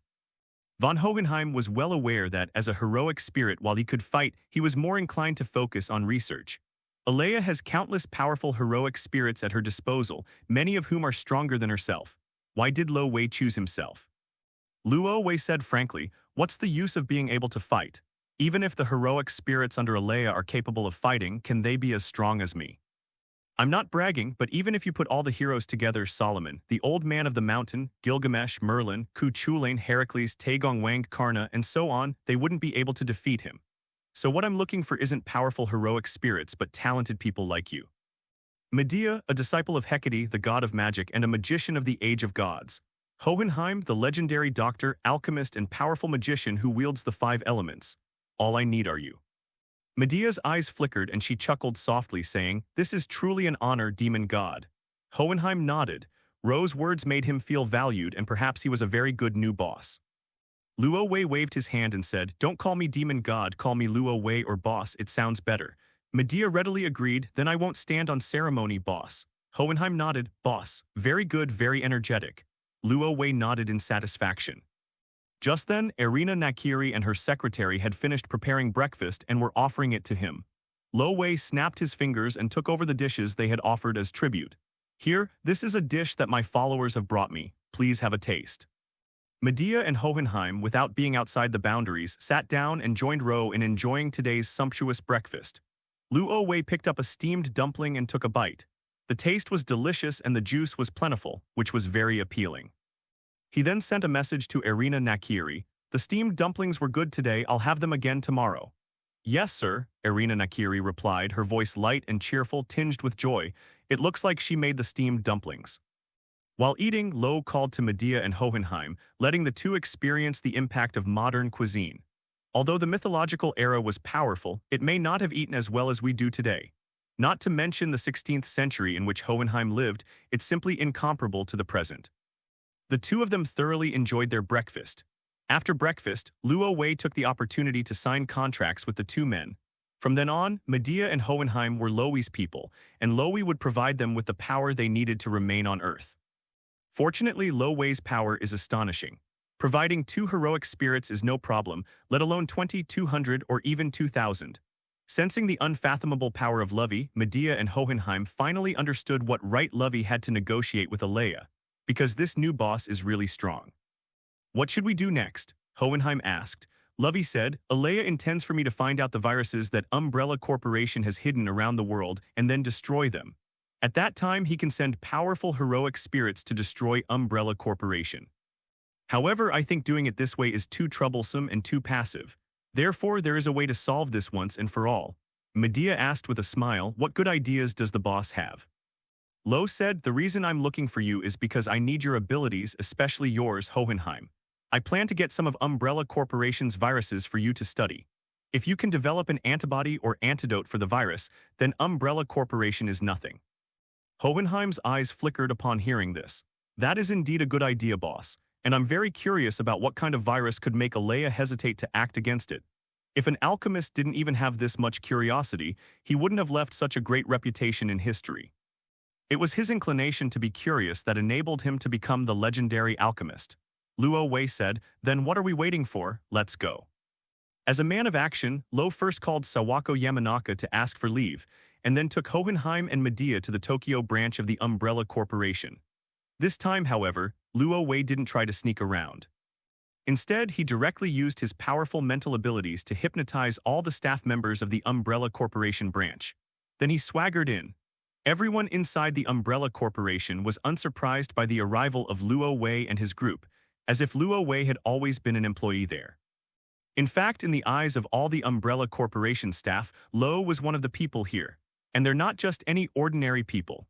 Lo Wei is the head of a branch of the Umbrella Corporation. Hohenheim was even designated as the principal researcher. Medea, of course, was Lovey's secretary. As for the original person in charge, after being hypnotized by Lo Wei, he became a cleaner for the Umbrella Corporation. Medea clicked her tongue in amazement at Lovey's performance. The boss is truly powerful. Of course, it's just a matter of marveling at Lo Wei's strength. It wasn't Lo's technique. In Medea's view, Lovey's skills were utterly terrible. He had merely used his powerful mental strength to distort the memories of everyone present. It's not something to be praised. Anyone with the same level of mental strength as Luo Wei could do this. Lovey knew this too and said with a smile, that's why I asked Alea for you. As a magician from the Age of Gods, you shouldn't be stingy in passing on some knowledge about magic to me, right? Medea smiled slightly. Of course, it's just some knowledge. Luo Wei knew that, despite Medea's casual manner of speaking, her knowledge was actually extremely valuable. If the people from the Magic Association found out, they would definitely be crying and begging to kneel at Medea's feet, eager to learn this knowledge. Magic in the mythological era was far more terrifying than magic in today's world. So Lo left Hohenheim at the Umbrella Corporation's Tokyo branch. He took Medea into the Dimension of Light to learn magic. Why enter the Dimension of Light? Because the Dimension of Light is Lovey's dimension, and within the Dimension of Light, Lovey is an omnipotent god. Even things like accelerating or pausing time are easily done by Luo Wei. Therefore, learning Medea's magic here is the perfect opportunity. 8 hours have passed in the real world. Half a year has passed in the Dimension of Light. In the past 6 months, Lo Wei has almost completely absorbed Medea's magical knowledge, becoming a magician who is no less skilled than Medea, and perhaps even more terrifying. Of course, the reason why Lovey was more terrifying than Medea was not because of his profound knowledge. It was simply because he was R*****D by Medea. Using the same magic, Medea could casually release dozens of magic bullets, while Lovey could release hundreds or even thousands. Medea can summon hundreds of dragon tooth soldiers, while Lovey can summon thousands or even tens of thousands. This is why Lovey was more terrifying than Medea. In addition, the magic that Medea needs to prepare before she can use, Lovey can use casually. This is why Lovey is even more terrifying than Medea. Moreover, through learning magic, Lo Wei's mastery of power reached an astonishing level. He is no longer the same as before, using strength to achieve his goals by throwing bricks. Instead, it allows for a more nuanced control over one's own power. But this is not the biggest progress for Lovey. Lovey's biggest progress is that his relationship with Medea has improved by leaps and bounds in the past 6 months. The two spent half a year in the dimension of light, spending every day together, teaching and learning from each other. It would be difficult for their relationship not to improve, although we haven't broken through that thin layer of paper yet. But Lovey knew that Medea's gaze already had him in it. Lo Wei knew even more clearly that he could lure Medea into his bed at any time if he wanted to. But he didn't do that because he knew very well that he could never have only Medea as a woman in his life. Therefore, he did not intend to completely conquer Medea before Medea fully accepted his ambition. He wanted to use the method of slowly boiling a frog in warm water to gradually make Medea accept all of this. If Medea truly cannot accept it, Lovey will not force her. At worst, we can just maintain the relationship between the boss and the subordinate. Medea was actually aware of this, which was one of the reasons why she didn't completely confront Lovey. The two tacitly avoided this point, deciding to discuss it another day. Back in the real world, Lo found Hohenheim and asked, "So, is there any way to create antibodies and an antidote for the virus?" Hohenheim shook his head and said, "I just came into contact with the blacklight virus today and I don't have a clear idea yet. I need time to study it." "Okay, how long will it take you?" "It could take several years," Hohenheim said. Luo Wei said, "I can send you to my dimension and adjust the flow of time." 1 hour in the real world is 1 year in my dimension, but wouldn't it be lonely to be alone? Hohenheim laughed and said, "Valhalla isn't as lively as you imagine, boss. For me, loneliness is nothing. I'm actually quite excited to have such an interesting virus by my side." Lo could tell that Hohenheim wasn't lying. His eyes were full of eagerness. "Very good." Luo Wei nodded and sent Hohenheim, the blacklight virus, and the corresponding data and equipment into his own light dimension, while silently adjusting the flow of time. An hour later, Hohenheim had already spent a year in his own dimension. Research on the blacklight virus has made rapid progress. 2 hours later, Hohenheim had spent 2 years in the light dimension. Research on the blacklight virus has reached a bottleneck. 3 hours later, Hohenheim had spent 3 years in the dimension of light. Research on the blacklight virus is progressing slowly. In the blink of an eye, several hours had passed. Hohenheim spent year after year in the dimension of light, using countless methods. Lowy would also occasionally enter the light dimension to offer Hohenheim some assistance. By the next morning, Hohenheim had been in the dimension of light for more than a decade. Over the past decade or so, Hohenheim has transformed from an alchemist into a qualified virologist. The research on the blacklight virus has gone to an unbelievable level. They even used the blacklight virus as a blueprint to create several different viruses. To put it bluntly, Hohenheim has completely mastered the blacklight virus. He has invented both antibodies and antidotes and has achieved mass production of them. But this wasn't what made Lo Wei happiest. What pleased Ro most was that Hohenheim had developed the perfect blacklight virus. No, it can't be called the blacklight virus. It is actually black light serum. Anyone who takes the blacklight serum will have their lifespan extended to about 300 years and will possess a pseudo-immortal body. What is immortality? It is a heart that can regenerate even if its head is cut off and its heart is pierced. But if the body is destroyed, it will also die. This is the pseudo-immortality. As for true immortality, it is immortality in the concept of being able to come back to life even if one's head is destroyed, one's body is burned, and one's corpse is reduced to ashes.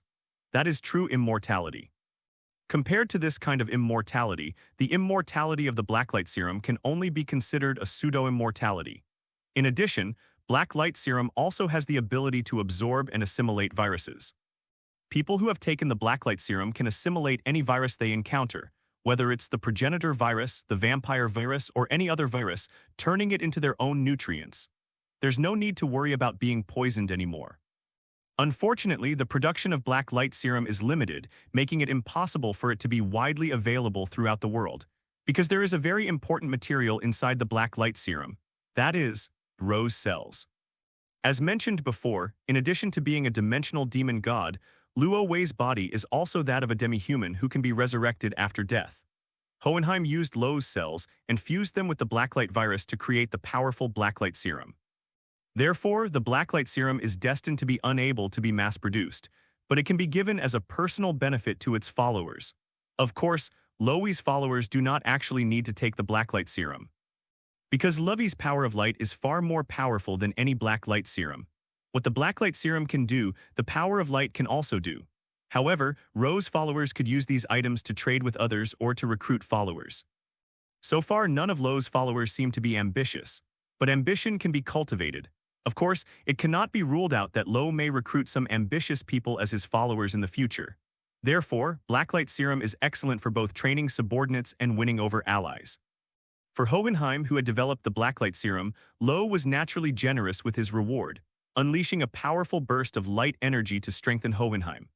After being strengthened, Hohenheim's strength increased significantly, and his combat power rose several levels out of nowhere.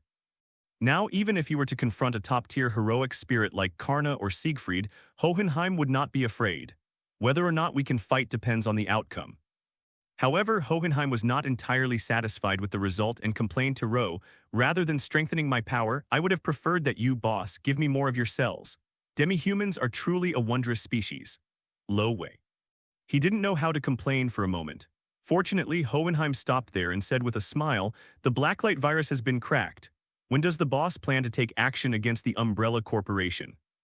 Luo Wei calmly stated, "According to my investigation, the Umbrella Corporation has more than one blacklight virus. There are other viruses besides blacklight. Unless all these viruses are cracked and antibodies are developed, Umbrella Corporation cannot be touched." Hohenheim smiled slightly and said, "That's easy. I've developed a variant of the blacklight virus that can devour other viruses and transform them into the blacklight virus. And we also possess the antidote for the blacklight virus. If Umbrella Corporation really dares to go down with us, we will fully release the variant blacklight virus, devour these viruses, and eventually eliminate them. The Umbrella Corporation can't cause any trouble." Luo Wei grunted in agreement. If that were the case, it might not be a bad idea. Whether it will work or not remains to be seen. So Luo Wei left the Umbrella Corporation and went to the private Sakura Academy. He didn't come here to teach this time. They came looking for someone. As for who to turn to, who else could it be but her own shrine maiden Yatsuya Miko? Lunch break. Luo Wei bid farewell to Tanaka Ritsu, found Yatsuya Miko and Yurikawa Hana, and led the two women to the balcony of the teaching building, locking the door from the inside. "Jianzi, I need your help. Lord Lo, please speak." Yatsuya Miko was extremely grateful to Luo Wei. Ever since she awakened her yin-yang eyes and could see evil spirits everywhere, Yatsuya Miko had been terrified. They can see it clearly, but they pretend they can't. You must be on high alert at all times for fear of accidentally falling prey to evil spirits. But since becoming Lovey's priestess and gaining great power, Yatsuya Miko no longer fears these evil spirits. Any evil spirit he can see will be blasted into dust. I felt much more relaxed instantly, and even my sleep became better. He was extremely respectful to Luo Wei, and now that he heard Luo Wei needed his help, he became even more excited. Lo said, "I need you to look at the future and what the consequences would be if I were to take action against Umbrella Corporation's rivals." Miko Yatsuya, unaware of the situation, takes action against the Umbrella Corporation. Why would an adult take action against a company? Although she didn't quite understand, Yatsuya Miko still activated her yin-yang eyes and gained future vision. This time, Luo Wei took the initiative to get involved, so Yatsuya Miko clearly saw her future with Luo Wei. But this future surprised Yatsuya Miko greatly. Luo Wei could clearly see that Yatsuya Miko's expression kept changing, sometimes surprised, sometimes astonished, sometimes excited, and sometimes trembling as if she had seen something extraordinary. A few minutes later, Miko Yatsuya stopped looking into the future. Luo Wei asked, "So what kind of future did you see?" Yatsuya Miko hesitated for a moment, then said, "That's not a good idea." "Oh, tell me about it." Luo Wei was also very curious. Could a mere Umbrella Corporation really turn the world upside down? Miko Yatsuya said, "I saw the adults destroy the Tokyo branch of the Umbrella Corporation, and other branches of the Umbrella Corporation were also attacked by unknown people. The Umbrella Corporation's businesses around the world were suddenly hit with unprecedented devastation. Then, news reports indicated that senior executives of the Umbrella Corporation had been assassinated, resulting in heavy casualties. But at this time, a large number of viruses suddenly broke out around the world, and many people were infected and died. Although these viruses were contained immediately, they did not disappear completely. Raccoon City in America in particular suffered heavy losses, with hundreds of thousands of people turning into zombies. Later, I saw a nuclear bomb fall on Raccoon City, leveling it to the ground. Viruses around the world are gradually being contained and disappearing. Just when everyone thought the matter was over, a special virus broke out. This virus is called male killer, or MK for short. The MK virus has no effect on women, but it is deadly to men. After this virus outbreak, 99% of men worldwide died from it. Only 5 men survived, and all 5 of them were demi-humans. Upon hearing this, Luo Wei couldn't help but show a surprised expression. The MK virus has killed men worldwide with only 5 survivors. Oh my god, this is the end of the harem. Goodness gracious, Luo Wei exclaimed. Although I knew this world was full of surprises, I still underestimated it. It always manages to come up with something new and interesting. Even Yurikawa found it unbelievable. Only 5 men survived, they must be so lucky. Luo Wei turned and glanced at Bei Chuanhua, then said, "Do you really think these 5 men are happy?" Yurikawa Hana tilted her head and said, "Isn't that right?" Luo Wei said, "For example, if you were to face more than 10,000 men, no more than 5 men, would you feel happy?" Bei Chuanhua thought for a moment and couldn't help but shiver. What a terrifying story this is. Seeing that she understood, Luo Wei didn't say anything more and turned to look at Yatsuya Miko. Jianzi, what is the connection between this MK virus and the Umbrella Corporation? Miko Yatsuya nodded and said, "It's related." When Umbrella Corporation was completely wiped out, someone publicly stated that they wanted to drag the world down with them. Then, the MK virus appeared, causing mass deaths of men worldwide and the collapse of order. The world has suffered heavy losses. Luo Wei had already suspected it, but he was still surprised to hear Yatsuya Miko confirm it. The Umbrella Corporation in this world is pretty impressive. They even have the MK virus, which is specifically designed to target men. That's awesome. If it weren't for the unique species of demi-humans, there might not even be a single male in the end. Luo Wei asked, "And what about me? Did I take no action at all in the future?" Yatsuya Miko said, "That's what I find strange too. After you destroyed the Umbrella Corporation, you disappeared. I never saw you again in the future." Luo Wei also found it somewhat unbelievable. At first, Yatsuya Miko could still see him, but later he disappeared into this messed up future. What happened? Why did I disappear? Could it be that he deliberately went into hiding, or perhaps they are trapped? This doesn't seem impossible. After all, who knows how many strange and wonderful things have been stitched together in this crossover anime world. It wouldn't be surprising if a master suddenly appeared and slapped him in the face or trapped him. Of course, it's impossible to die. After all, if he encounters an enemy he can't defeat, Luo Wei can simply leave Earth and hide in the light dimension, where even the most powerful enemy won't be able to catch up. Even if they do catch up, they might not be able to defeat themselves in the dimension of light. After all, in the dimension of light, Lovey is an omnipotent god. But then again, does a mere protective umbrella company have that kind of power? Lo wasn't quite sure, but he had to be careful. No wonder Alea, despite having an absolute advantage, still dared not take action against the Umbrella Corporation. Even when negotiating with me, he was exceptionally generous, giving away ownership of several halls of heroes without hesitation, allowing me to choose any of the servants except for the Grand Servant. It seems they knew that the Umbrella Corporation was not to be trifled with. The waters of this company are a bit deeper than I imagined. At this moment, Luo Wei began to suspect that there might be a powerful figure behind the Umbrella Corporation that even Alea found troublesome, which was why they were hesitant to act against it. With this in mind, Luo Wei gradually began to take the Umbrella Corporation seriously. At first, Lo did not consider Umbrella Corporation as an opponent. It was just an ordinary multinational corporation. To the average person, Umbrella Corporation is a behemoth. But in the eyes of someone like Lo Wei, the Umbrella Corporation is nothing. If he weren't afraid that Umbrella Corporation would drag humanity down with them, Lo Wei would have already destroyed Umbrella Corporation and scattered its ashes. But now it seems I underestimated the Umbrella Corporation. This company is not as simple as I imagined. Perhaps he should ask Alea to see what Alea is hiding from him. After school, Lo returned to the Umbrella Corporation's Tokyo branch, found Hohenheim, and told him that he wanted to contact Alea. Although Hohenheim was already under Lo's command, he was still a heroic spirit who had come from Valhalla. Contacting Alea is really not a difficult thing. That night in his dream, Luo Wei saw Alea in the shape of a little girl once again. "You were looking for me." Luo Wei nodded. "Tell me, what exactly is the Umbrella Corporation like and who's behind it all?" "What do you mean?" Alea asked. "What are you pretending to be stupid for? I did some future predictions today." In the future, after the Umbrella Corporation was wiped out, it released a virus that targets men, resulting in only 5 men left in the world, and they are all demi-humans. In addition, I suddenly disappeared during the process and did not have time to save humanity. There are only 2 possibilities that could cause this. They are either trapped or restrained, unable to intervene to save humanity. But in my opinion, a mere umbrella company does not have that kind of power. So I suspect that there is someone behind Umbrella Corporation.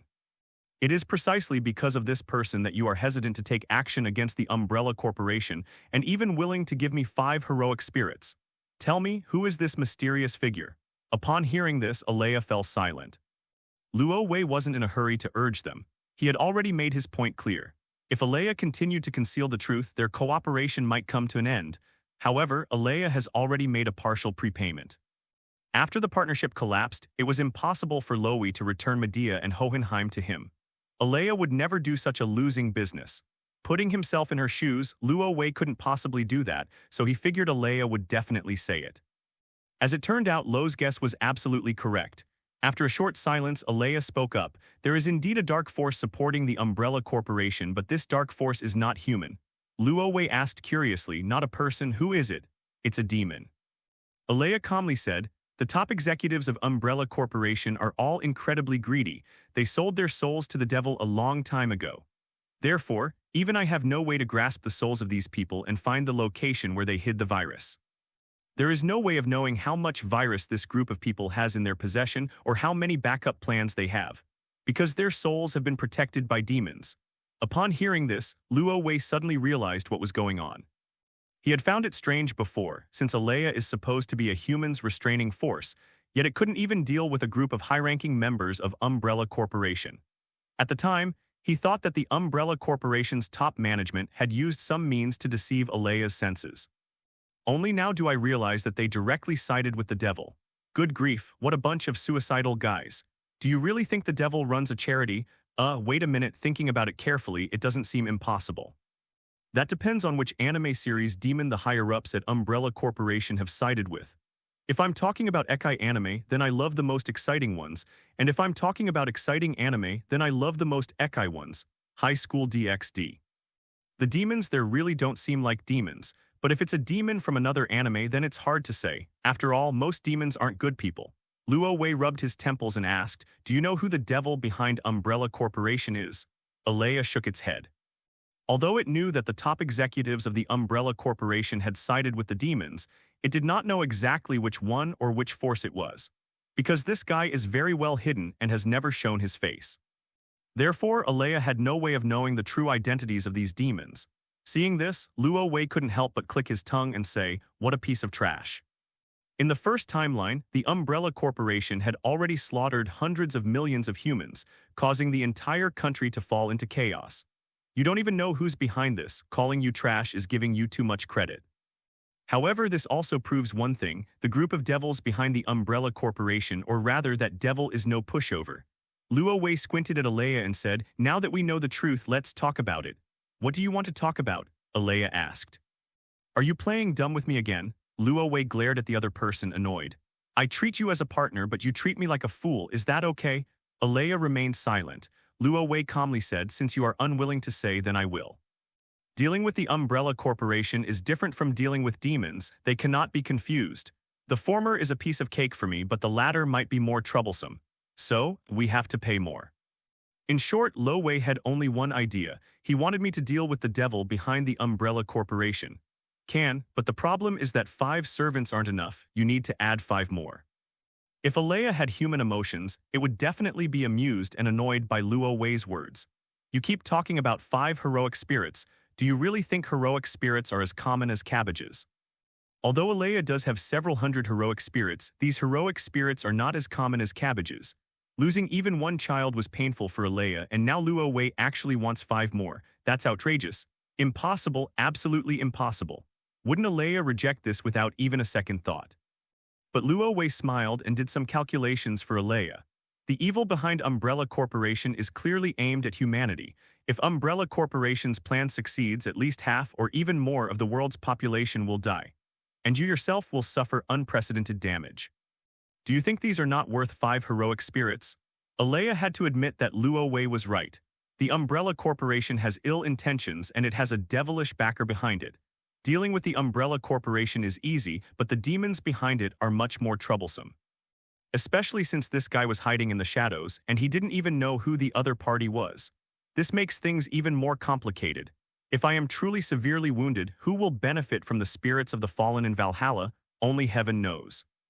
However, Alea was reluctant to give Luo Wei 5 more heroic spirits, since giving away even one would mean losing one less, and he truly couldn't bear to part with them. Luo Wei looked at Alea with a calm and composed expression, fully aware of Alea's current predicament. To put it bluntly, Alea is completely under his control. No matter who comes, it won't work. After hesitating for a long time, Alea finally lowered her head in the face of life and death and said with a sense of grievance, "I agree. After it is done, you can choose 5 more heroic spirits. That's more like it," Luo Wei said with a smile. "There's a saying among humans, those who understand the times are the heroes. I think you, Alea, are an unprecedented hero." Alea said expressionlessly, "Don't think I don't know that this is an insult to me." Then, he turned and left, disappearing from Lovey's dream in the blink of an eye. Luo Wei didn't take it seriously. After seeing Alea off, he left the dream and returned to reality. The sun shines down and a new day has begun. After eating the breakfast that Irina Nakiri had carefully prepared for him, Lovey used magic to create a phantom clone to go to school in his place. Then, with leisurely steps, I arrived at the Tokyo branch of Umbrella Corporation. He summoned Medea and Hohenheim to his office. To be precise, it's the office of the CEO of Umbrella Corporation's Tokyo branch, that is, the person in charge. However, the CEO was hypnotized by Lo Wei and sent to clean the toilets, so the office fell into Lo Wei's hands. I spoke with Alea last night, and Alea told me that the top executives of Umbrella Corporation have sold their souls to the devil. Therefore, the people standing behind the Umbrella Corporation are devils. Those who want to destroy humanity are also demons. Upon hearing Loe's words, both Hohenheim and Medea frowned simultaneously. In their minds, demons are no good. It's not surprising that these people, who seem to thrive on chaos, would want to destroy humanity.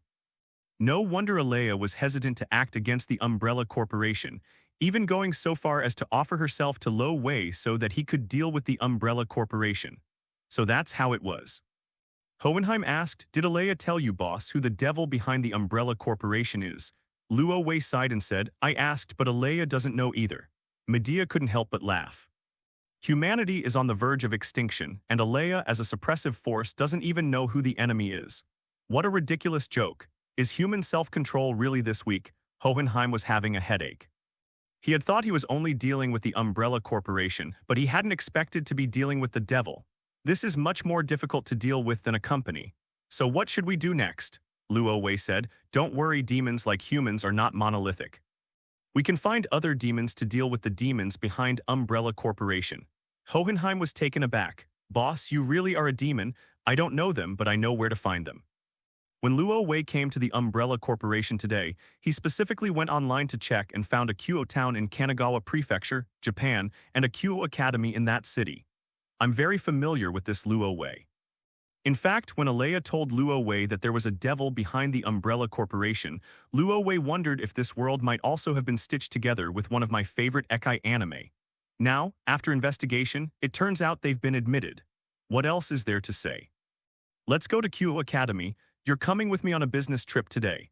An hour later, Ro arrived in Kuo town with Medea and Hohenheim and found Kuo Academy.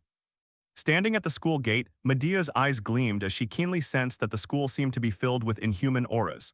She asked curiously, "Boss, how did you know that the person we're looking for is here?" Luo Wei said, "Would you believe me if I said I've watched anime?" Medea was completely bewildered. What did watching anime even mean? Without explaining, Luo Wei led the two into the school in a swaggering manner. Medea casually unleashed a reconnaissance spell. The ordinary people at Kuo Academy felt nothing, but the demons keenly sensed the fluctuations in magical power. A red-haired girl frowned, got up, made an excuse and left the classroom. He ran into his queen as soon as he stepped out of the classroom. Upon reaching the stairwell, he encountered his friend Sona Shitori, the student council president of Kyo Academy. It seems we've thought of the same thing, Riaz. Then let's see who this B********* D is who has broken into the school. The red-haired demon, Riaz Gremory, smiled slightly and said this. So, the group of people walked together and encountered the uninvited guests who had broken into the Kamo Academy at the main gate of the teaching building. When Lovey first saw Riaz Gremory, he couldn't help but sigh again. High school students these days are developing so well. Erina Nakiri is like this, Hana Yurikawa is like this, Siko Busujima is like this, and Riaz is like this too. If the latter is a demon, then it's probably someone who was born with good nutrition. The first three are likely to have overdeveloped. God knows how those three developed. Seeing that Lovey's gaze lingered on her chest for a few seconds, Riaz did not get angry. Instead, she proudly puffed out her chest. I should say good morning, sir. Aren't you going to introduce yourself? Himejima Aquino, standing beside her, also had a smile on her face. But Luo Wei could sense that the other party had become more vigilant and could launch a fatal attack at any moment. Medea glanced at Himejima Aquino, smiled slightly and said, "Calm down, little girl, don't be too nervous." If she wanted to, she could easily defeat Himejima Aquino. Even if the other party is a hybrid of a fallen angel and a demon, it doesn't matter. Luo Wei nodded with a smile. That's right, don't be too nervous. We're not here to cause trouble. Can we find a place to have a detailed discussion? Riaz also felt this wasn't the place to talk and calmly said, in that case, come with me. Then he brought Luo Wei and the others to his own club. Jai Kangna followed closely behind. Within the club, Lo plopped down on the large sofa with Medea and Hohenheim sitting beside him. Riaz and Shiki Sona sat opposite him. As for Himejima Aquino, after making a cup of tea for Lovey, Medea, and Hohenheim, she stood behind Riaz. Riaz said, now can you tell us your identities and purpose, unknown guests? Lovey nodded. My name is Lovey, this is Medea, and this is Paracelsus von Hohenheim. Leaving aside the name Lovey, the names Medea and Paracelsus von Hohenheim are undoubtedly household names. Medea, in particular, was a witch from the mythological era and a disciple of the god of magic. However, Riaz doesn't believe that the two people in front of her are the real deal. They are more likely descendants who have given their ancestors' names to their ancestors. She had vaguely heard of this style somewhere before. Seeing Riaz's gaze, Lovey immediately understood and said with a smile, don't misunderstand, those two aren't imposters from the hero faction but the real deal. Jai Kang was taken aback then said, are you kidding me? Those two people are long dead, okay. Although she didn't say the second half of her sentence, everyone understood what she meant. Lovey said, since you are demons, you should know about so-called heroic spirits. Riaz and Sona Shito are nobles among demons, one from the Gremory family and the other from the City family, so how could they not know what a heroic spirit is? The two of them immediately looked at Medea and Hohenheim with disbelief. The legendary betrayal witch and alchemist have actually descended to Earth. This is unbelievable. Myths becoming reality is a valid example. Although they are both demons from mythology, they are ultimately demons of the new generation, and those myths and legends are too distant for them. Therefore, this was the first time they had ever seen a legendary figure. But good family education helped them calm down immediately. We never expected that the two legendary figures would grace us with their presence. It truly honors our humble abode. So, what brings you two here? Although she kept saying two people, Riaz's gaze fell on Lovey, because she could tell that Luo Wei was the center of the trio. This also made her very curious. Lo was undoubtedly an unknown name, but how did he become the leader of this team, with even Medea and Hohenheim willingly playing second fiddle? It's truly unbelievable. Could this name be a fake name? Luo Wei said, we came to you to ask the demons behind you whether you intend to wage war against humanity and against Alea. Riaz was completely bewildered and didn't understand. What does this sentence mean? The literal meaning. Luo Wei knew how to seize the initiative by throwing out a shocking piece of news, which utterly crushed the other side and allowed him to completely take control of the conversation. Now, Riaz is undoubtedly panicking. Jai Kangna forced himself to calm down. What makes you say that, Lord Luo Wei? You guys should know about the Umbrella Corporation, right?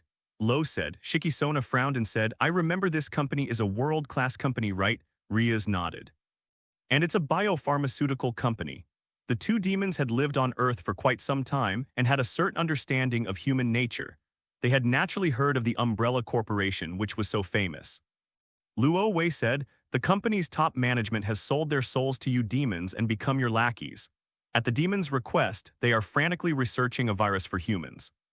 Just recently, people from the Umbrella Corporation injected a virus called the Blacklight virus into the Tokoname City Water Company, which then used the tap water to reach thousands of households. Based on our projections of the future, this virus will soon cause a complete outbreak. 1 month later, Tokyo fell. 6 months later, Japan fell. Hundreds of millions of humans will turn into zombies, and even some demons will be infected by the zombies, and the entire country of Japan will be turned into a living hell. The two demons, Sona and Riaz, were dumbfounded. Are you kidding me? If this guy's Umbrella Corporation is this crazy, he's actually turning Japan into hell. That's outrageous. They did not doubt what Luo Wei said. Although future vision is rare, it is not non-existent. Among the demons, there are quite a few who can see the future. However, very few people are proficient in this kind of magic. Seeing the silence of Riaz and Sona, Lovey continued, because we discovered it early, we paid a huge price to eliminate the virus and planned to take action against Umbrella Corporation's rivals. But then things changed. After the Umbrella Corporation was eliminated, the demons behind them unleashed a completely new virus. This virus specifically targets men, so in the future, most of the men in the world will die out. Only 5 demi-humans escaped the calamity. So we've come here today to ask if you demons are planning a full-scale war with humanity. Riaz, Akino Heimjima, and the demons, including Sora Shido, were stunned by Lovey's words. Did something this outrageous happen in the future? Either neon lights fall or all men are wiped out. Thinking about it carefully, it really does resemble the behavior of a demon who will stop at nothing to achieve his goals. But why? Riaz and Sona Shitorik didn't quite understand why the demons were doing this. What grudge did they have against humans that they would go to such lengths to destroy them? Riaz said with a solemn expression, I don't know about this matter, but I believe that we demons would never do such a heinous thing. There must be some misunderstanding here, so please give me a moment so I can contact the higher-ups in the demons and find out the specifics. Okay, Luo Wei nodded. Although Riaz Gremory is the next head of the Gremory family, she is ultimately just the next head. She is still too young and not a high-ranking member of the demons. We definitely need to contact the higher-ups in the demons. How long will it take you? I will contact you as soon as possible and give you an answer tonight. No problem. Ro stood up and Medea and Hohenheim followed suit. I'll stay in Kyoto town for now and wait for your good news. Riaz nodded. Ro, accompanied by his 2 subordinates, left Kyoto Academy and began strolling through the streets. Medea asked curiously, Boss, can those 2 young demons you found solve the problem?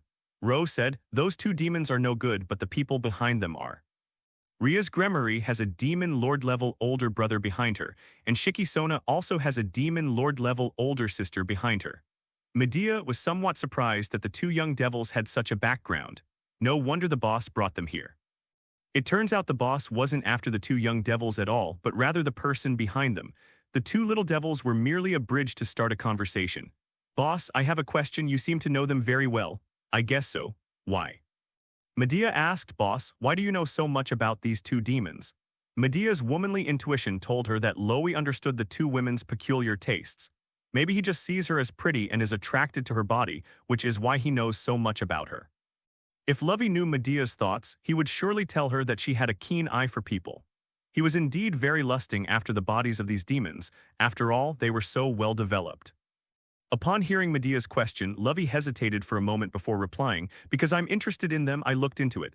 Medea, boss, you're really honest. Ah, that's right, I am such an honest and reliable young man.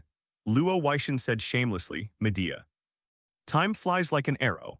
That evening, Lovey, Medea, and Hohenheim found a park and enjoyed dinner served by Irina Nakiri and her secretary, just as the 3 of them were enjoying their meal. A magic circle unfolded in front of the 3 people, and with a beam of light, Riaz stepped out of the magic circle. Excuse me for disturbing you all. Our demon realm has dispatched 2 high-ranking officials to discuss the Umbrella Corporation matter with you 2. I wonder if you 2 have time to discuss it in detail. Sure. Luo Wei nodded with a smile, but we'll have to wait until after we finish this dinner. Without hesitation, Riaz replied, okay. Luo Wei picked up a piece of steak, chewed a few times, and asked seemingly casually, I wonder who the high-ranking officials the demons sent this time are. Riaz said, it is the Grand Duke of the Gremory family, one of the 72 pillars, the most trusted minister of His Majesty the Demon King, and also my brother, Surzech Gremory, and the Grand Duke of the City family, Seraph City. Upon hearing this, a strange light flashed in Luo Wei's eyes. If he remembered correctly, in high school DxD, both Surzech and Seraph were demon lords. Sazek inherited Lucifer's name. Seraph inherited the name Leviathan. The reason for this is that in the war between gods and demons, the god of the Bible and the four demon kings died.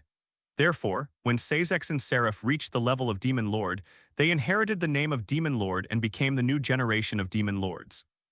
However, in this crossover anime world, the Demon King doesn't seem to have died in battle. Therefore, neither Sazex nor Seraph have inherited the position of Demon King. They are currently only Grand Dukes.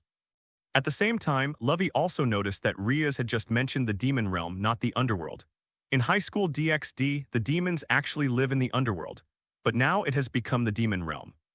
This indicates that this crossover anime world not only incorporates High School DxD, an anime related to demons, but also likely incorporates other anime series related to demons. This led to a huge change in the plot of High School DxD. Luo Wei wasn't quite sure what the specific changes were. I'll find an opportunity to learn more about the demon realm later, maybe then I'll find out. Afterwards, the three of them quickly finished their dinner and returned to Kyo Academy with Riaz. They returned to Riaz's club. Two powerful demons, and others who had been waiting inside the guild for a long time. When Seraph saw Ro and his group enter, she said with a hint of displeasure, "Making a lady wait is not the behavior of a gentleman." Luo Wei nodded in deep agreement. "Indeed, it was my mistake to make the elderly lady wait for me. I will be more careful next time." You. Seraph was immediately enraged. Even demons care about their age, let alone Seraph, who looks very young. Being suddenly called Grandma immediately broke my defenses. Upon hearing this, Shiki Sona, who was standing next to her, couldn't help but chuckle.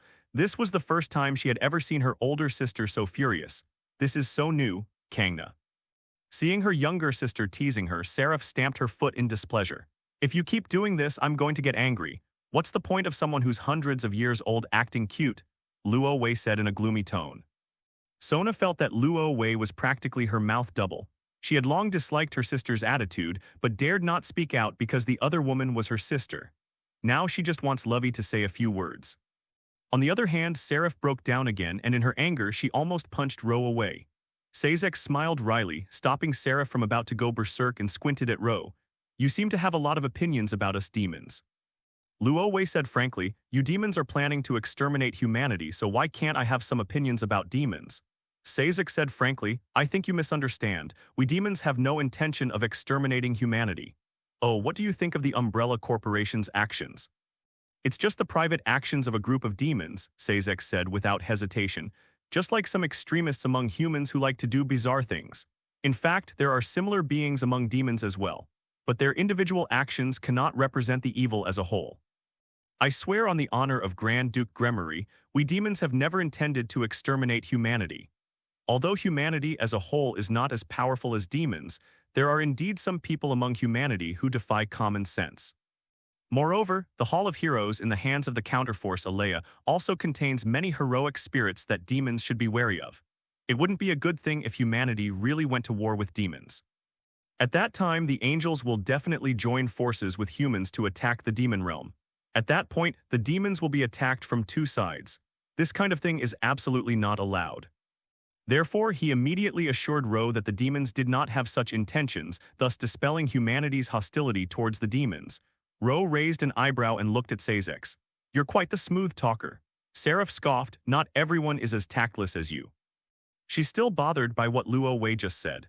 Luo Wei scoffed and said, "Since you demons don't intend to exterminate humanity, can you tell me who the demons behind the Umbrella Corporation are?" Sazex said, "There's not enough time yet, and we haven't fully investigated who the devil behind Umbrella Corporation is, but we have a general idea." "Tell me about it," Luo Wei said hesitantly. Sazex said, "It's Lezavim Leviathan Lucifer, the radical leader of the demon race." Lovey knew this guy. He was the leader of the Calamity Gang in High School DxD. He is also the strongest transcendent being born from the original demon king Lucifer and the mother of demons, Lilith. The figure recorded in the Bible under the name Li Lin was extremely frivolous and cold-hearted. He had once lost all interest in everything around him, but after learning of the existence of another world, he became determined to invade it. To this end, he created an avatar of Orpheus and resurrected the evil dragon, and even attempted to awaken the beast King 666, who was sealed by the god in the Bible, in order to deal with the Great Red. Later, with the help of the infinite dragon god Orpheus, Hyodu Ise transformed into a dragon god. In his dragon god form, Hyaudu Ise unleashed infinite power that surpassed the limit of nullification, defeating Lesuan Leviathan Lucifer. He was then killed by Fafnir. But at the same time, he used his own soul to awaken the Beast King 666. Lucifer. Luo Wei pretended not to have heard of this person's name and calmly asked, "What is this person's relationship with the Demon King Lucifer?" Sazek said, "This man is the son of His Majesty Lucifer, and also the most hostile demon to humanity, who has tried to exterminate humanity countless times. However, His Majesty Lucifer thwarted his plan. So a long time ago, this Lezevim broke with His Majesty Lucifer and attempted to defeat him and ascend to the throne of the Demon King. But he was no match for His Majesty the Demon King. Instead, he was defeated by His Majesty the Demon King and imprisoned in the Demon Realm's prison. Not long ago, a riot broke out in the Demon Realm prison. After the riot, Lezevim disappeared, and many demons speculated that he had been rescued by his own men. Therefore, we suspect that the devil behind the Umbrella Corporation is very likely Lesuium. Even if it wasn't him, it's still inextricably linked to him." Upon hearing this, Medea couldn't help but ask out of curiosity, "May I ask why this Lezevim is so obsessed with destroying humanity? What deep-seated grudge does he have against humankind?" Sazex gave a wry smile and said, "No, no," Sazex nodded. "In fact, Lezevim has no anxiety with humans, nor does he have any deep-seated hatred towards them." Hohenheim asked, puzzled, "Then why did he want to destroy humanity?" Sazex said, "Lesuium's goal in wanting to exterminate humanity was actually to sever the faith in the heavens. If the angel race loses its faith, its strength will decline. At that time, he can lead the demon race to defeat the angel race, thus becoming the strongest race in the three realms and even dominate the three realms." Medea suddenly realized, so he's an ambitious man. Sazex had no rebuttal. Because everything Lesuium did was for his own ambition. After listening to these words in silence, Luo Wei calmly asked, "Where is this Lesuium now?" Sazex shook his head. Seraph said, "Actually, we are also looking for Lezevim. After escaping from the Demon Realm's prison, no one has seen him since. Many demons suspect that Lezevim has left the Demon Realm and entered the human world." After Riaz and Kasuk told us about the Umbrella Corporation, we began to suspect that the devil behind the Umbrella Corporation was Lezevim. Destroying humanity has always been what he wanted to do.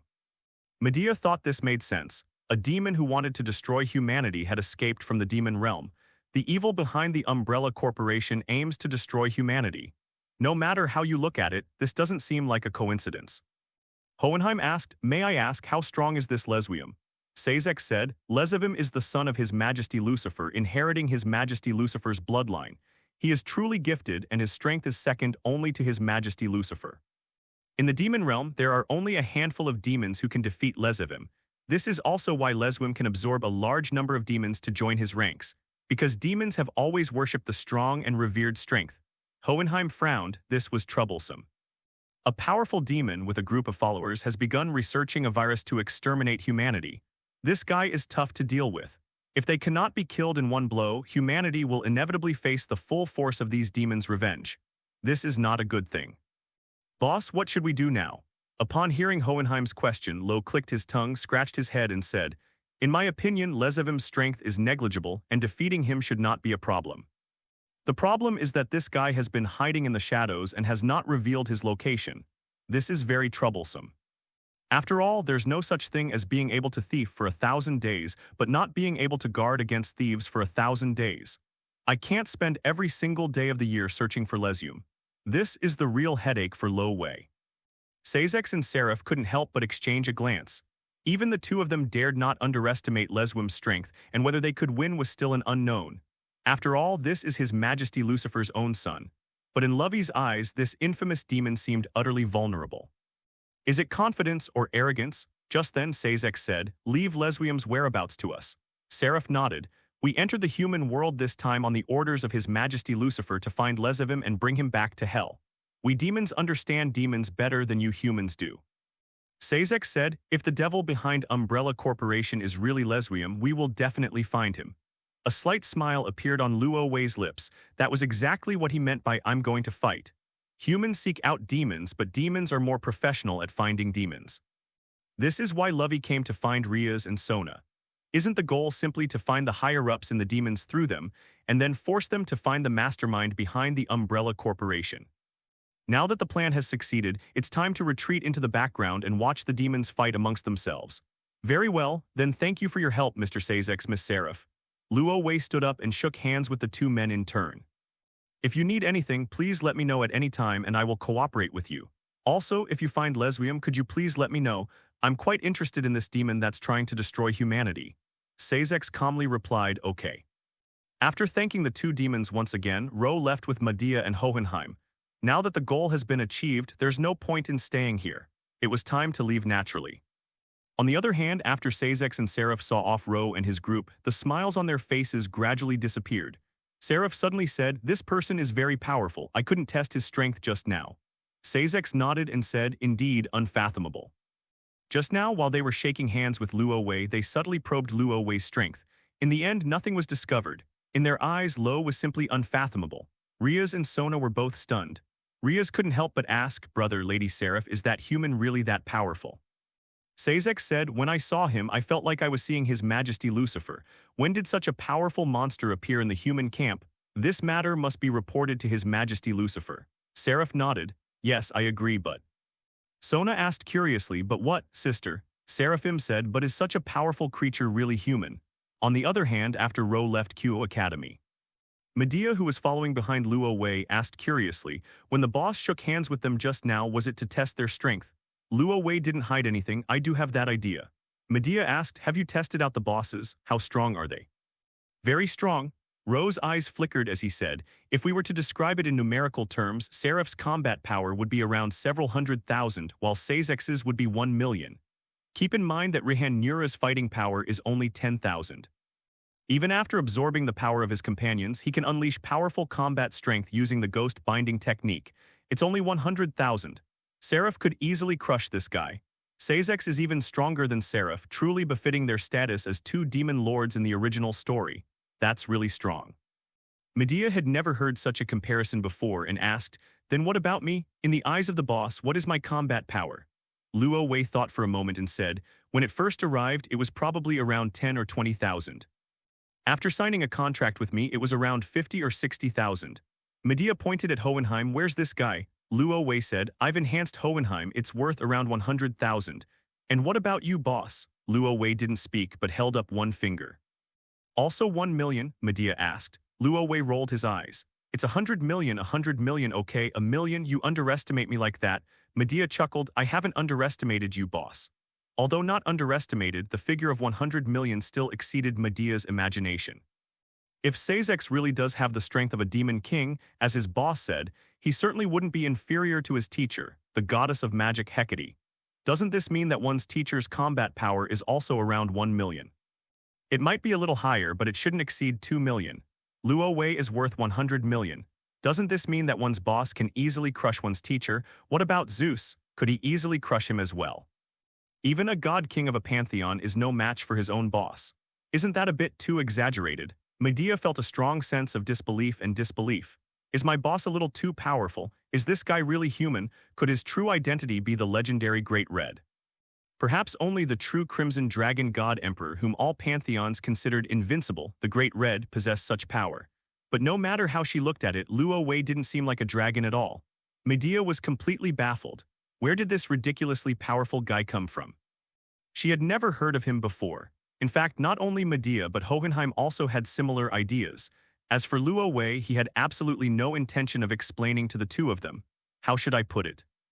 That I'm not actually from this world but a transmigrator with cheat codes. Even if they did tell, would the two people believe it? More importantly, Lo Wei didn't intend to tell anyone about his cheat code. After leaving Kamao Town, Lo returned to Tokyo that same day. Upon arriving in Tokyo, I heard a prayer in my ear. "Lord Lo, this is the money I earned today, please accept it." Luo Wei recognized the voice. It belonged to none other than Aoyama Nanami, the believer he had recently taken in and a working warrior. The next second, dozens of banknotes worth tens of thousands of yuan appeared in Luo Wei's hands. It's about 300,000 yen. This is no small sum. Converted to RMB, it's about 15,000. It's important to know that Luo Wei and Aoyama Nanami split the profits 50-50, and Aoyama Nanami gave Luo Wei 300,000 yen, which means she still had 300,000 yen in her possession. At this time, only a few days had passed since Aoyama Nanami became his follower. Aoyama Nanami has already made so much money. That's quite an improvement.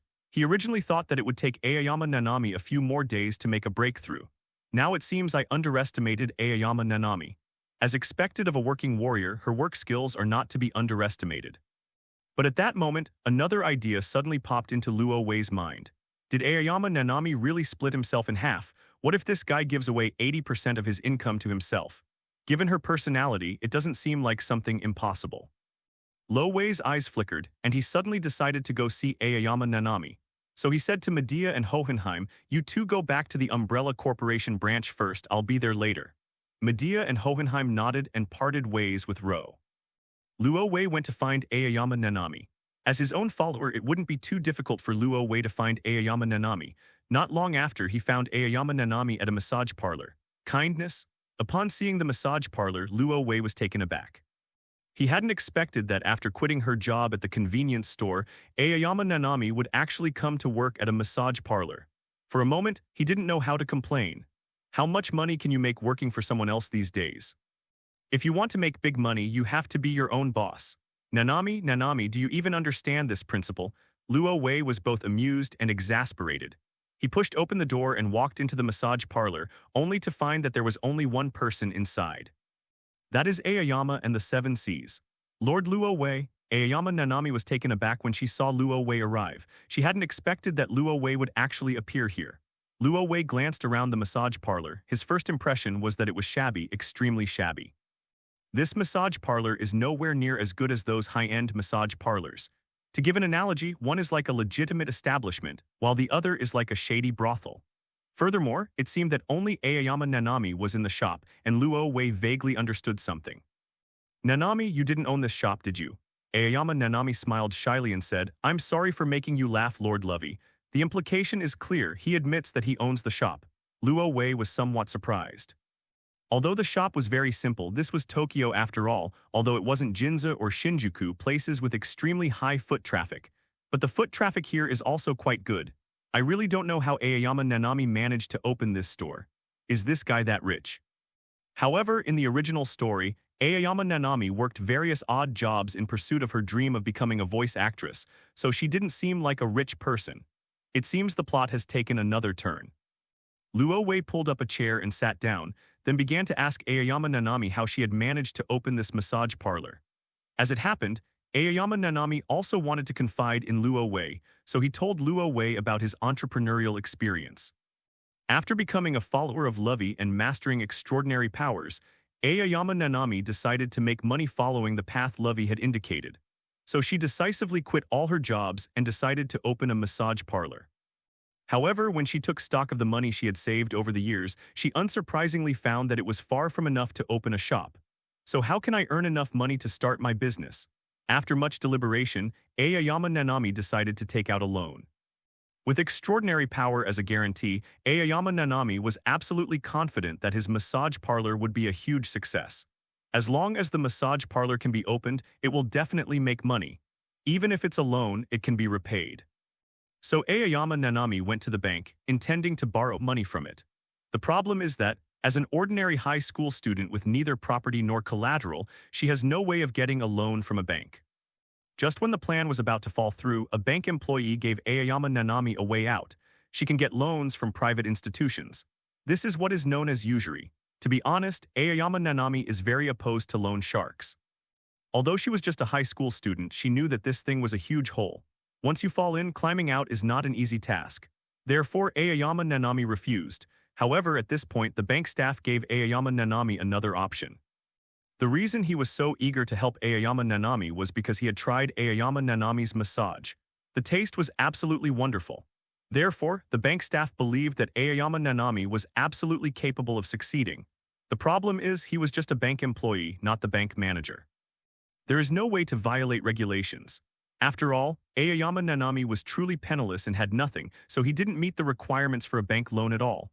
However, he also felt that Aoyama's skills were amazing, which is why he offered Aoyama Nanami advice. The reason I'm introducing loan sharks is because it's the fastest way to make money. Moreover, the loan shark he introduced had a good reputation, and Aoyama Kihai was definitely capable of repaying the loan within 6 months. However, this path was rejected by Aoyama Nanami. So he pointed out another way out for Aoyama Nanami, haunted house tester. Beikacho in Tokyo is a place where murders are frequent. When some people die in their houses, the house prices plummet. Even if you rent a place, you might not be able to rent it out. Thus, the profession of haunted house tester came into being. After a tester stays here for a few days, the real estate agent will secretly switch the rooms and tell the next guest that the previous occupant was a vibrant high school girl. They didn't mention a word about the previous guest who died here. In this way, the house will be rented out at a normal price. Aoyama Nanami's eyes lit up when she heard about this way out. Having become a follower of Lo Wei and mastered extraordinary powers, she is not even afraid of evil spirits, so why would she be afraid of a haunted house? Is this a joke? This job is perfect for me. Aoyama Nanami immediately declared that she wanted to sleep in the most haunted house. Seeing how confident Aoyama Nanami was, the bank staff helped him contact people at the real estate company. Although banks and real estate companies are two completely different types of companies, they have dealt with each other quite a few times. It could even be said to be quite frequent. That's why bank staff have the real estate company's phone number. That noon, thanks to the efforts of the bank staff, Aoyama Nanami met with the real estate company representatives. He was a middle-aged man in his 40s, not the kind of seasoned office worker. Instead, he was a middle-aged man who looked honest and unassuming. It is said that Aoyama Nanami wants to become a haunted house tester, and the real estate company agreed without hesitation. Baika Town needs someone like that. Especially for female high school students like Nanami Aoyama, the value of houses that have been slept in by them will increase by a few cents. He would welcome such people as haunted house testers. Unfortunately, most of these high school students are not very brave and dare not move into a haunted house, not to mention being a haunted house tester. Aoyama Nanami can be described as an outlier among outliers. The universities there are already scrambling to accept the offer. How could they possibly refuse? However, when the middle-aged man from the real estate company learned that Aoyama Nanami wanted the most haunted house, he was immediately taken aback. He blurted out instinctively, "You can't sleep in that house, people can really die there." This made Aoyama Nanami very curious. Is there something wrong with that house? The real estate company representative said cautiously, "That's not just any haunted house, it's a haunted house that's been haunted for ages. None of those who entered the Siki family are still alive. Everyone is dead." Upon hearing this, Luo Wei couldn't help but raise an eyebrow. Siki's house, which Siki residence? Could it be the Siki residence I've been imagining? Good heavens, could it be that even the Juon has been stitched into this world? If it really is the Siki residence I imagined. The image of Aoyama Nanami battling Siki Kayako involuntarily flashed into Luo Wei's mind. Thinking about it carefully, it actually seems quite appealing. As for whether Aoyama Nanami can defeat Siki Kayako, Luo Wei thinks there shouldn't be too much of a problem. Aoyama Nanami is, after all, one of his followers. There's no way he couldn't defeat an evil spirit. Even if this evil spirit is called Kayako. No matter how powerful an evil spirit is, it can't possibly be a match for its own followers. Do you really think that the power of light it bestowed upon the Green Mountains and Seven Seas is only for massage? Exorcism works just as well. So did you go? Ro asked with a hint of anticipation. However, Aoyama Nanami shook her head and said no. Why? Luo Wei was very curious, and a sense of disappointment welled up inside him. Aoyama Nanami told the curious Luo Wei that the middle-aged real estate agent was afraid of killing Aoyama Nanami, so he refused to introduce the Siki house to Aoyama Nanami. Oh my god. This person is actually quite nice. In short, because this honest middle-aged man disagreed, the scenario that Lo Wei had hoped for, the battle between Aoyama Nanami and Kayako, did not ultimately happen. Instead, the other party introduced Aoyama Nanami to another haunted house. By the way, this haunted house is located in Baika Town. After sleeping in the haunted house for a few days, Aoyama Nanami successfully received her reward. It's about 500,000 yen. Another point worth mentioning is that although a murder occurred in this haunted house, there are no evil spirits present. This surprised Aoyama Nanami somewhat. Since becoming a follower of Loi, Aoyama Nanami has seen the real world. While the evil spirits on the streets may not be countless, they are certainly everywhere. So she genuinely believed that haunted houses where murders had occurred might harbor evil spirits. It turned out that the haunted house was completely empty. There wasn't a single evil spirit, not even a shadow of one, and there were far fewer evil spirits than on the streets. It was a huge disappointment. To be honest, after receiving the 500,000 yen, Aoyama Nanami even felt that the money was a bit too hot to handle. Making money is too easy. She felt like it was all a little unreal. This is the money that Aoyama Nanami earned after becoming a follower of Lovey. Originally, this money should have been split equally with Lovey. However, considering that he still needed to open his own shop, Aoyama Nanami withheld the money, then recorded on paper. Subsequently, Aoyama Nanami used the reward money, along with the money she had saved over the years, to rent a rather cheap haunted house in Baeka Town and convert it into a massage parlor.